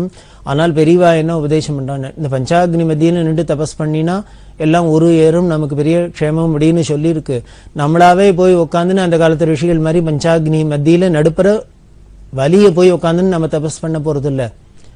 ஆனால் இப்படி எதாச்சும் ஜுரம் வந்துடுத்தா உடம்பு 104 டிகிரி 110 டிகிரி கொதிக்கிறதா, தகிக்கிறதா, அப்போ பஞ்சாக்னி மத்தியில் இருக்கும். இது ஈஸ்வரனாவே நமக்கு ஒரு அனுகிரகம் பண்ணியிருக்கார். இப்படி பஞ்சாக்னி மத்தியில் 2 நாளைக்கு இருக்க, 4 நாளைக்கு இருக்க அப்படின்னு நினைச்சுண்டு அப்போ ஈஸ்வர ஸ்மரணையிலேயே இருந்தோம்னா ஜுரத்துக்கு ஜுரமும் போயிடும், ஜுரமத்தோட உபாதையும் தெரியாது, நமக்கு ஒரு பெரிய தபஸ் பண்ணின பலனும் கிடைக்கும். அப்படி வச்சுக்கலாமே அப்படிங்கிறா. ஒரே கோல்டா இருக்கா, ஏதோ சீதளமாக இருக்கிற இடத்துல உட்காந்துட்டு குளூரில் போய் உட்காந்து தபஸ் பண்ணோம்னு நினச்சிக்கலாம். ஒரே உஷ்ணமாக இருக்கா, உஷ்ணத்தில் பஞ்சாக்னியில் தபஸ் பண்ணோம்னு வச்சுக்கலாம். இப்படி நமக்கு என்னென்னலாம் வரதோ, ஒரு உபாதைகள் வருதோ, அதையே நமக்கு ஈஸ்வரன் நமக்கு வலியை கொடுத்துருக்கிற ஒரு தபஸ் அப்படின்னு நினச்சிண்டு அவரை தியானம் பண்ண ஆரம்பிச்சிட்டோம்னா, இன்னும் பக்தி பண்ண ஆரம்பிச்சிட்டோம்னா இன்னும் நமக்கு பலன் ஏறும், நம்மளோட தபஸும் ஏறும் அப்படின்லாம் சொல்கிறா. நாளைக்கு மத்தியானம் பார்த்தா பெரியவா உள்ளுக்குள்ளே ரொம்ப உடம்பு உபாதை அப்படின்னு படுத்துட்டு இருக்கா அப்படின்னு சொன்னா. இவா தரிசனத்துக்கு பொறுத்த இல்லை, பெரியவாளுக்கு ரொம்ப முடியல, இன்னைக்கு கார்த்தாலேருந்து வயிற்று வலி துடிச்சுன்னு இருக்கா அப்படின்லாம் சொன்னா. பெரியவா ஒரே பசி பட்னியெல்லாம் கிடந்ததுனால கொஞ்சம் இந்த அல்சர் ப்ராப்ளம்லாமும் அப்பப்போ நிறையாவே இருக்கும். ஆனால் அந்த வயிற்று வலினா துடிப்பாளே வழிய அந்த பூஜா காலங்கள்லாம் வந்துடுத்துனா எங்கே போச்சுன்னு தெரியாது. அப்படிதான் பெரியவா வயிற்று வலியில் தவிச்சுன்னு இருக்கா அப்படின்னு சொன்னா. இவ பின்னால் போய் பார்த்தா அவளோட இருக்கிற அந்த இடத்துல பெரியவ வயத்தை பிடிச்சுண்டு வலி தாங்காத இப்படியும் அப்படியும் உருள்றா, தரையில விழுந்து விரல்றா. அந்த அளவுக்கு உடல் உபாதை இருக்கு, வயிற்று வலி இருக்கு. பார்த்தவாளுக்கெல்லாம் ரொம்ப கஷ்டமா இருந்தது. வர்ணீதம் சொல்லுவார், பரமேஸ்வரா உன்னை ஈஸ்வரன் ஈஸ்வரன்கிறோம், அப்பேற்பட்ட பரமேஸ்வரனா இருந்தா கூட ஒரு மனுஷ சரீரத்தை தாங்கின்னு இந்த சரீரத்தோட உலகத்துக்கு வந்துட்டாக்க அந்த மனுஷாளுக்கு உண்டான இந்த சரீரத்துக்கு உண்டான பஞ்சபௌதிகமான சரீரத்துக்கு உண்டான உபாதைகள்லாமும் எல்லாருக்கும் இருக்குங்கிறத காமிக்கிறாப்புல இருக்கு.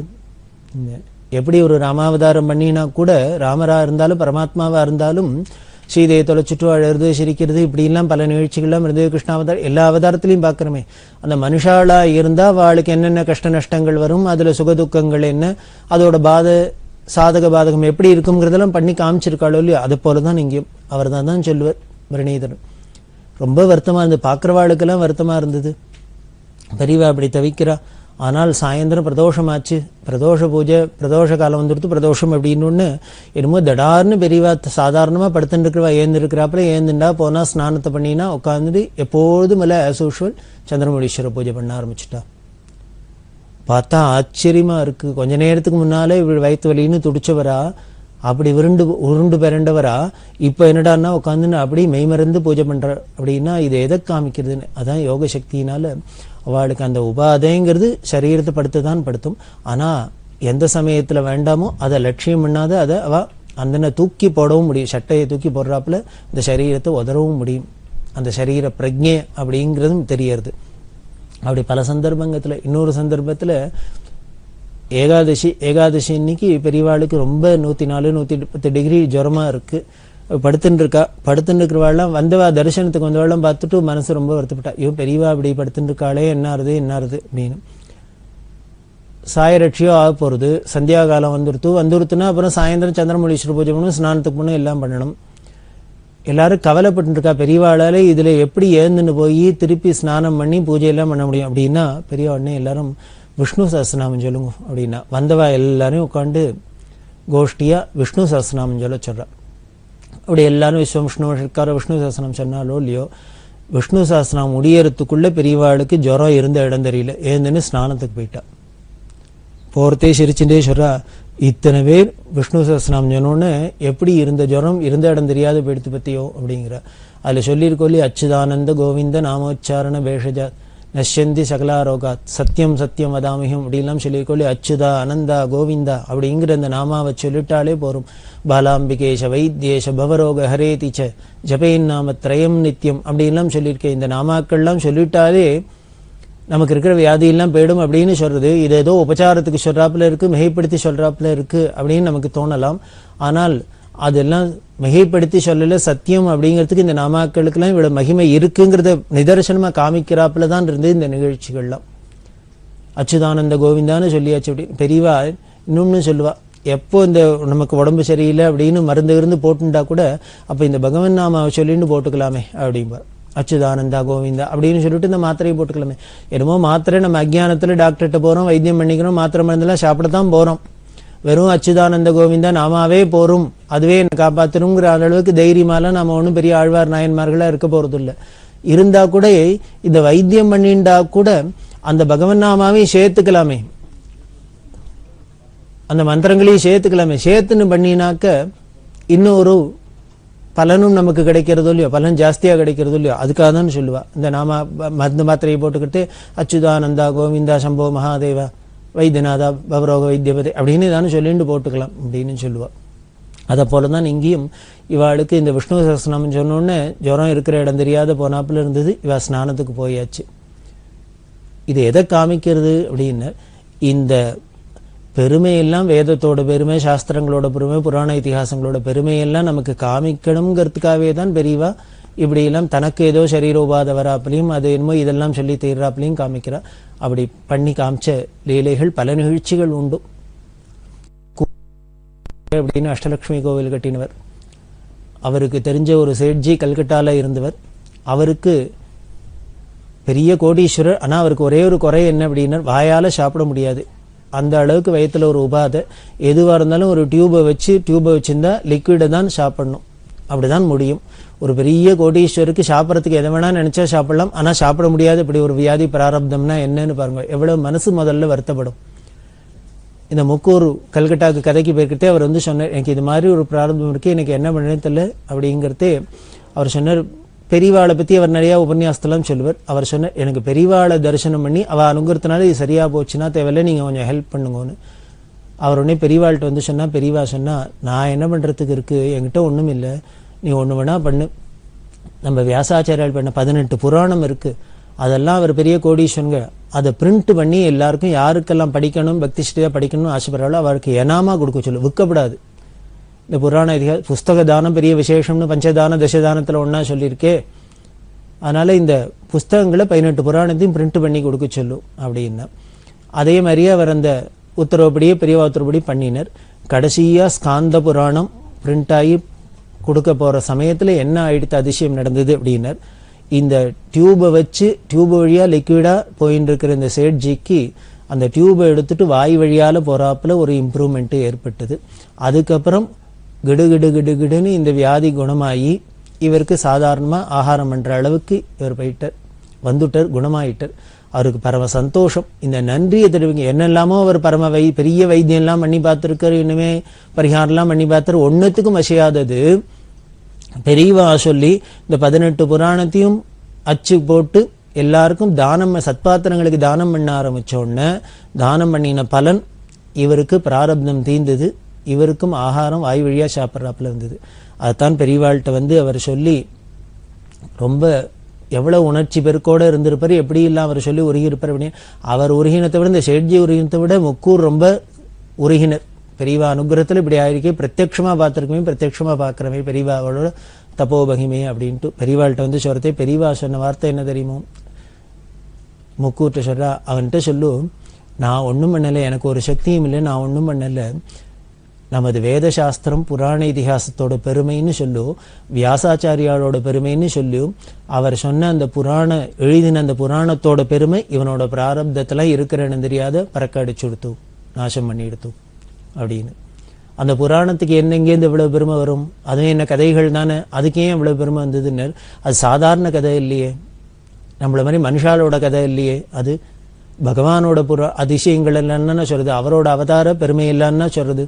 அதனால இந்த பகவானோட பெருமையை சொல்றதுனால, அவர் பண்ணின லீலைகள்லாம் சொல்றதுனால, அவரோட அவதார வைபவங்கள்லாம் சொல்றதுனாலே தான் இந்த புராணத்துக்கும் அவ்வளோ பெருமை. இன்னைக்கும் ராமாயணமாகட்டும் பாகவதாரம் கூட எதுவாக இருந்தாலும் நாம எத்தனையோ புஸ்தகத்தை வச்சிருந்தா கூட அது புராண இதிகாசம்னா ஒரு பூஜையில் வச்சுட்டு பூஜை எதையான வச்சுருக்கோம், ஒரு புஷ்பத்தை போட்டு வச்சுக்கிறோமே, சாதாரண ஒரு பேப்பர் தான். நீங்க லௌகீகமா பார்த்தீங்கன்னா சாதாரண ஒரு பேப்பர் தான். அதில் என்னமோ யாரோ பல பேர் கதையில மாதிரி இவரோட ராமரோட கதை, கிருஷ்ணரோட கதை, பெரியவா சரித்திரம் அப்படிங்கிறாப்புல தான் இருக்கும். ஆனால் கூட அதை நாம பூஜை பண்ணி வச்சுக்கிறோம் அப்படின்னா அதுலேருந்தே தெரியறது இது சாதாரண கதை மட்டும் இல்லை, இதுக்கும் மேல ஒரு அனுகிரகம் நிரம்பின ஒரு பொக்கிஷம், அது சக்தி இருக்கு அப்படின்னு தெரியறது.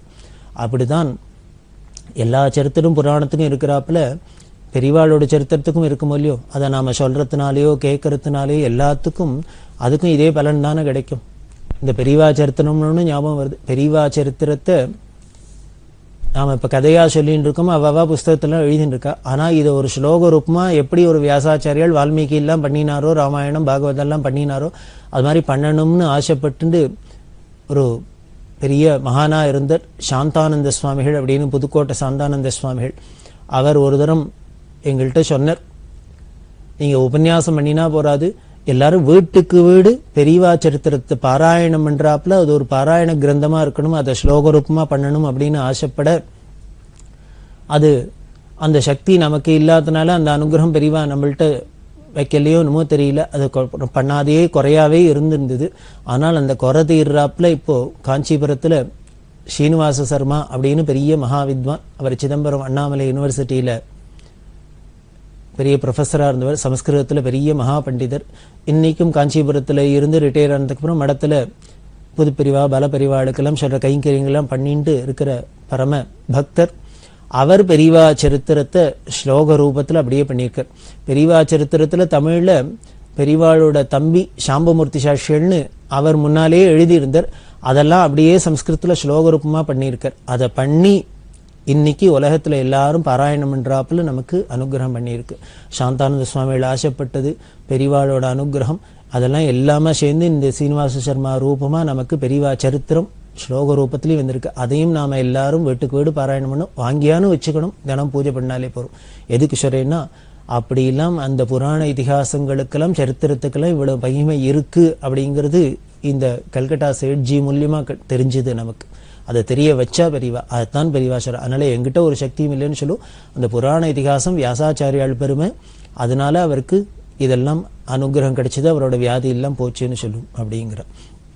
இப்படி நம்மளோட வியாதி எல்லாம் போகணுமா, நம்மளோட குறைகள்லாம் போகணுமா, எல்லாத்துக்கும் காரணம் இந்த மாதிரி நல்ல சத்கதா சிரவணங்களே நமக்கு போரும் அப்படின்னு தெரியுது. அப்படி இருக்கிற இந்த மகிமை வாய்ந்த பெரியவா சரித்திரத்தை தொடர்ந்து நாம் அனுபவிக்கலாம். பெரியவா சரணம்.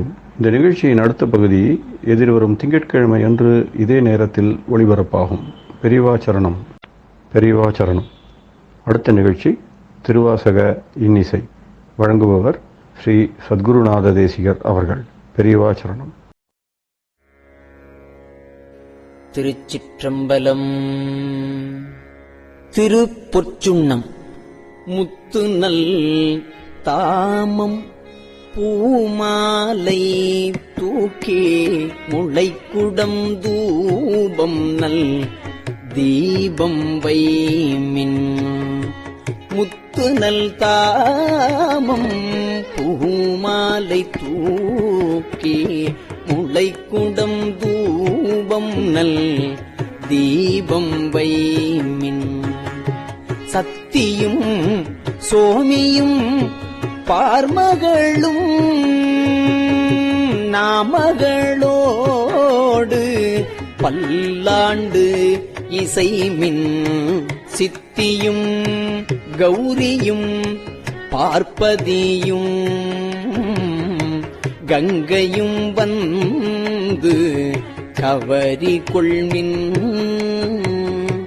அத்தன் ஐயாரன் அம்மானை பாடி ஆட பொற்சுண்ணம் இடித்தும் நாமே ஆட பொற்சுண்ணம் இடித்தும் நாமே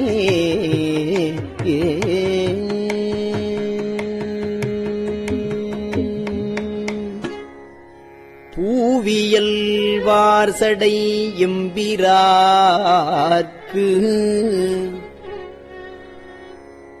பொன் திருச்சுண்ணம் இடிக்க வேண்டும் மாவின் வடுவகிரு அன்ன கண்ணீர் மாவின் வடுவகிரன்ன கண்ணீர் வம்மின்கள் வந்து உடன் பாடுமின்கள்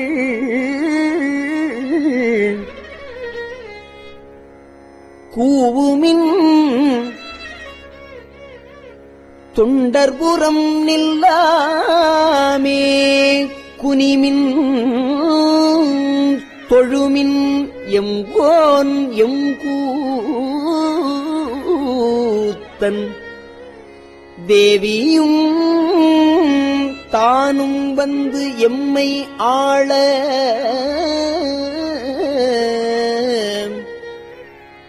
செம்பொன் செய் சுண்ணம் இடித்தும் நாமே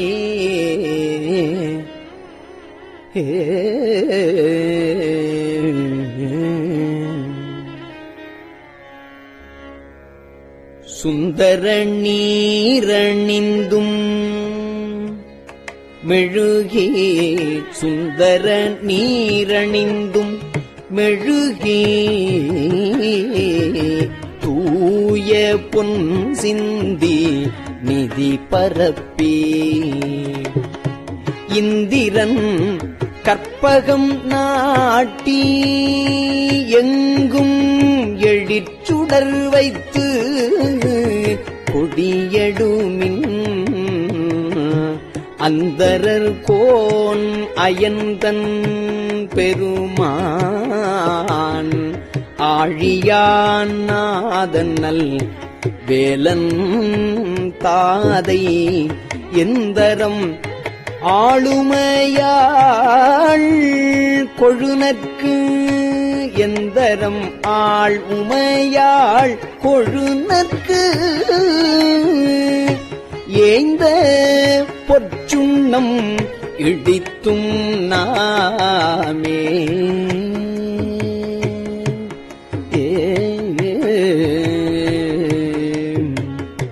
காசணி மின்கள் உலக்கையெல்லாம்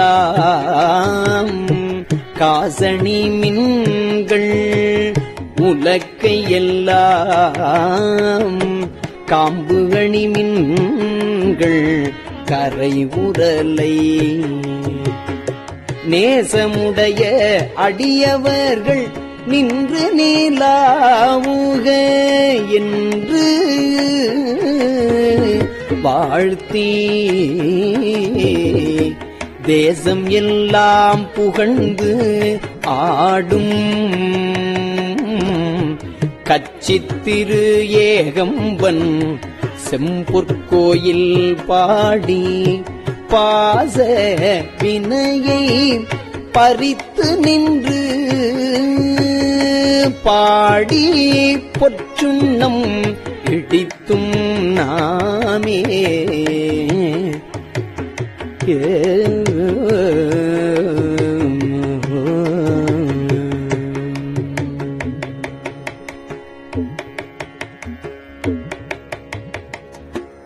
அருகு எடுப்பாறு அயனும் அறியும் அன்றி மற்று இந்திரனோடு அமரர் நறுமுறு தேவர் கணங்களெல்லாம்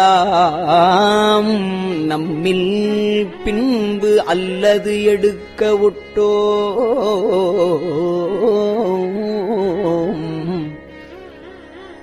செறிவுடை மும்மதில் எய்தவில்லி திரு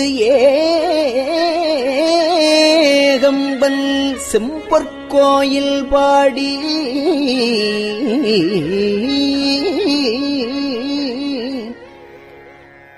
முறுவல் செவ்வாயினி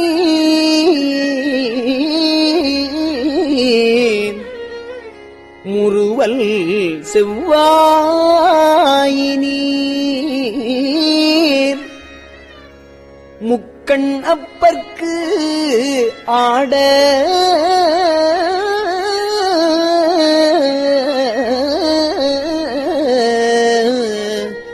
பொற்சுண்ணம் இடித்தும்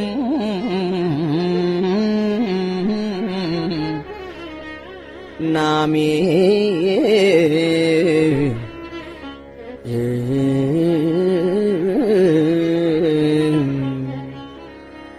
உலக்கை பல ஓச்சுவார் பெரியர் உலகமெலாம் உரல் போதாது என்றே கலக்க அடியவர் வந்து நின்றார் காண உலகங்கள் போதாது என்றே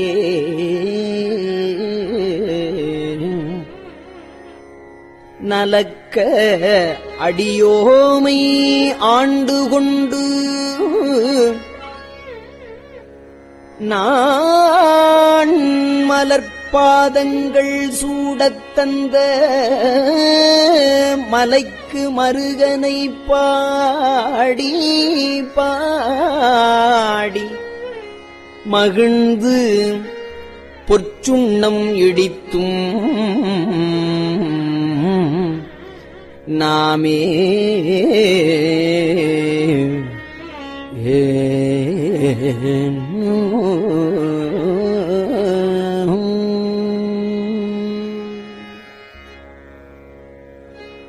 சூடகந்தோள் வள்ளை ஆர்ப்ப ஆர்ப்ப சூடகம் தோள்வளை ஆர்ப்ப ஆர்ப்ப தொண்டர் குழாம் எழுந்து ஆர்ப்ப ஆர்ப்ப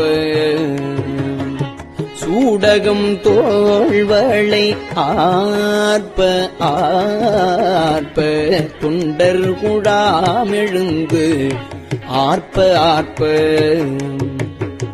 நாடவர் நம்தம்மை ஆர்ப்ப ஆர்ப்ப நாடவர் நம்தம்மை ஆர்ப்ப ஆர்ப்ப நாமும் அவர் தம்மை ஆர்ப்ப ஆர்ப்ப பாடகம் மெல்லடி ஆர்க்கும் மங்கை பங்கினன் எங்கள் பராபரனுக்கு ஆடக மாமலை அன்ன கோவுக்கு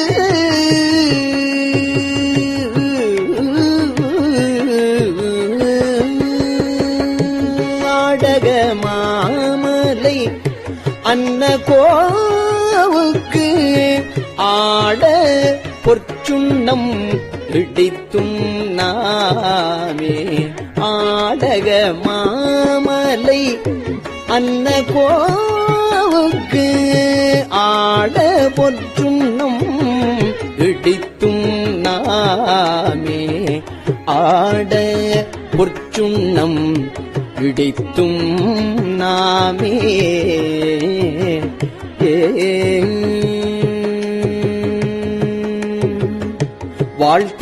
வாழ்த்தடங்கண்மட மங்கை நல்லீர் வாழ்த்தடங்கண்மட மங்கை நல்லீர் பரிவளையார்ப்பவன் கொங்கை பொங்க தோள் திரு முண்டம் துதைந்திலங்க சோத்து எம்பிரான் என்று சொல்லி சொல்லி நாட்கொண்ட நான் மலர் பாதங்காட்டி ஞாயிற்கடைப்பட்ட நம்மையும்மை ஆட்கொண்ட வண்ணங்கள் பாடி பாடி ஆட பொற்சுண்ணம் இடித்தும் நாமே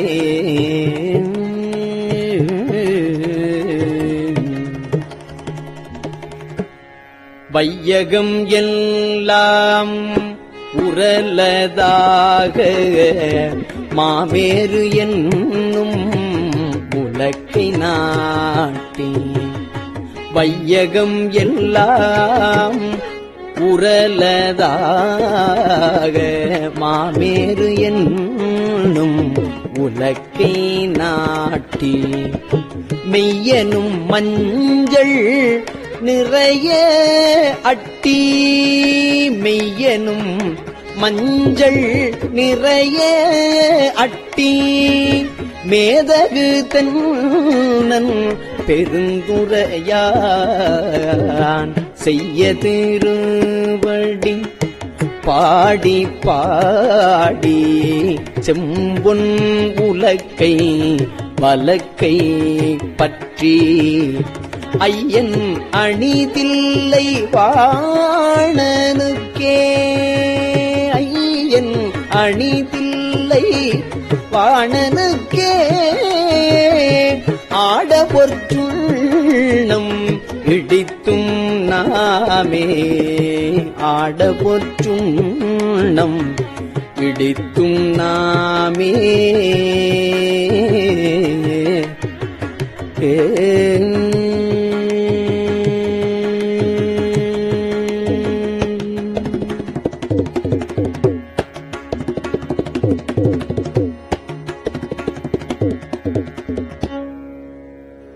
முத்தணி கொங்கைகள் ஆட ஆட முத்தணி கொங்கைகள் ஆட ஆட மொய்குழல் வண்டினம் ஆட ஆட சித்தம் சிவனொடும் ஆட ஆட செங்கையர்கள் பனி ஆட ஆட பித்தும் பிரானொடும் ஆட ஆட பிறவி பிறரோடும் ஆட ஆட அத்தன் கருணையோடு ஆட ஆட ஆட பொற்றுள்ளம் இடித்தும் நாமே மாடு நகைவாள். திருச்சிற்றம்பலம். பெரியவா சரணம். இந்நிகழ்ச்சியின் அடுத்த பகுதி நாளை மாலை இதே நேரத்தில் ஒளிபரப்பாகும். பெரியவா சரணம். பெரியவா சரணம். பெரியவா வானொலியின் இன்றைய நிகழ்ச்சிகளின் நிறைவாக திருப்பொன்னூசல் வழங்குபவர் சத்குருநாத தேசிகர் அவர்கள். பெரியவா சரணம். திருச்சிற்றம்பலம். திருப்பொன்னூசல். தெங்குலவு சோலை திரு உத்தர கோசமங்கை தெங்குலவு சோலை திரு உத்தர கோசமங்கை தங்குலவு சோதி தனியுருவம் வந்தருளி எங்கள் பிறப்பறுத்திட்டு எந்தரமும் ஆட்கொள்வான் பங்குலவு கோதையும் தானும் பணி கொண்ட கொங்குலவு கொன்றை சடையான் குணம் பரவி பொங்குலவு பூன்முலையே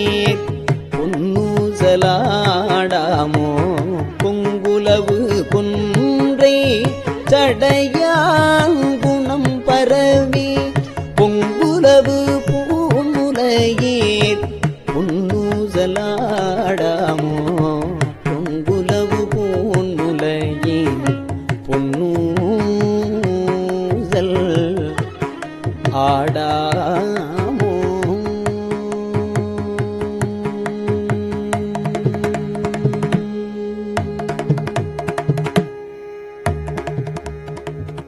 திருச்சிற்றம்பலம்.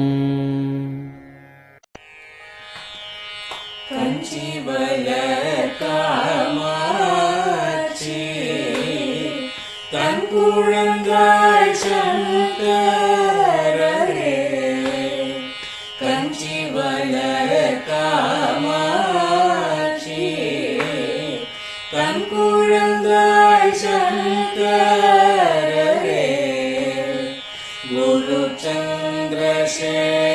சந்திரசேகரரே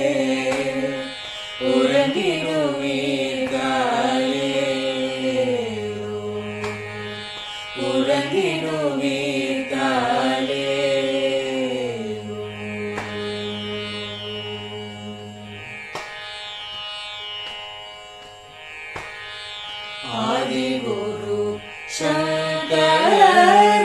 சங்கரராய் அன்றொரு நாள் வந்தவரே அறுபத்து எட்டாகும் பீட்டபதி காலே ஏழுலகம் பூப்பவரே காப்பவரே கடப்பவரே எல்லோர்க்கும் அருள்பவரே உலகிடுவீர்காலே அயனுடனே மாலவனோ தேடிய பொற்பதத்தவரே அருமறைகள் சாற்றும் முயல் மலர்பதமே காலே முக்தி நிலை எய்திடவே சக்தி தரும் சத்குருவே முக்தி நிலை எய்திடவே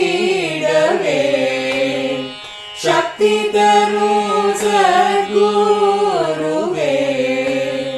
நித்தமெங்கள் நாவே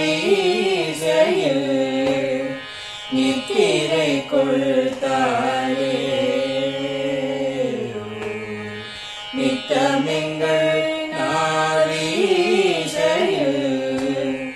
நித்திரை கொள்தாளே நித்தமெங்கள் நாவீசையில் நித்திரை கொள்தாளே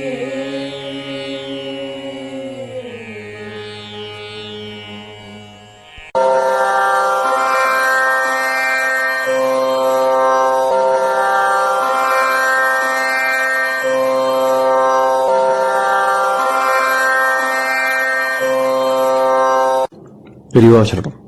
பெரியவா வானொலியின் மாலை நிகழ்ச்சிகள் இத்துடன் நிறைவடைகின்றன. எமது அடுத்த ஒளிபரப்பு நாளை காலை இந்திய நேரப்படி 6 மணிக்கு துவங்கும். பெரியவா சரணம்.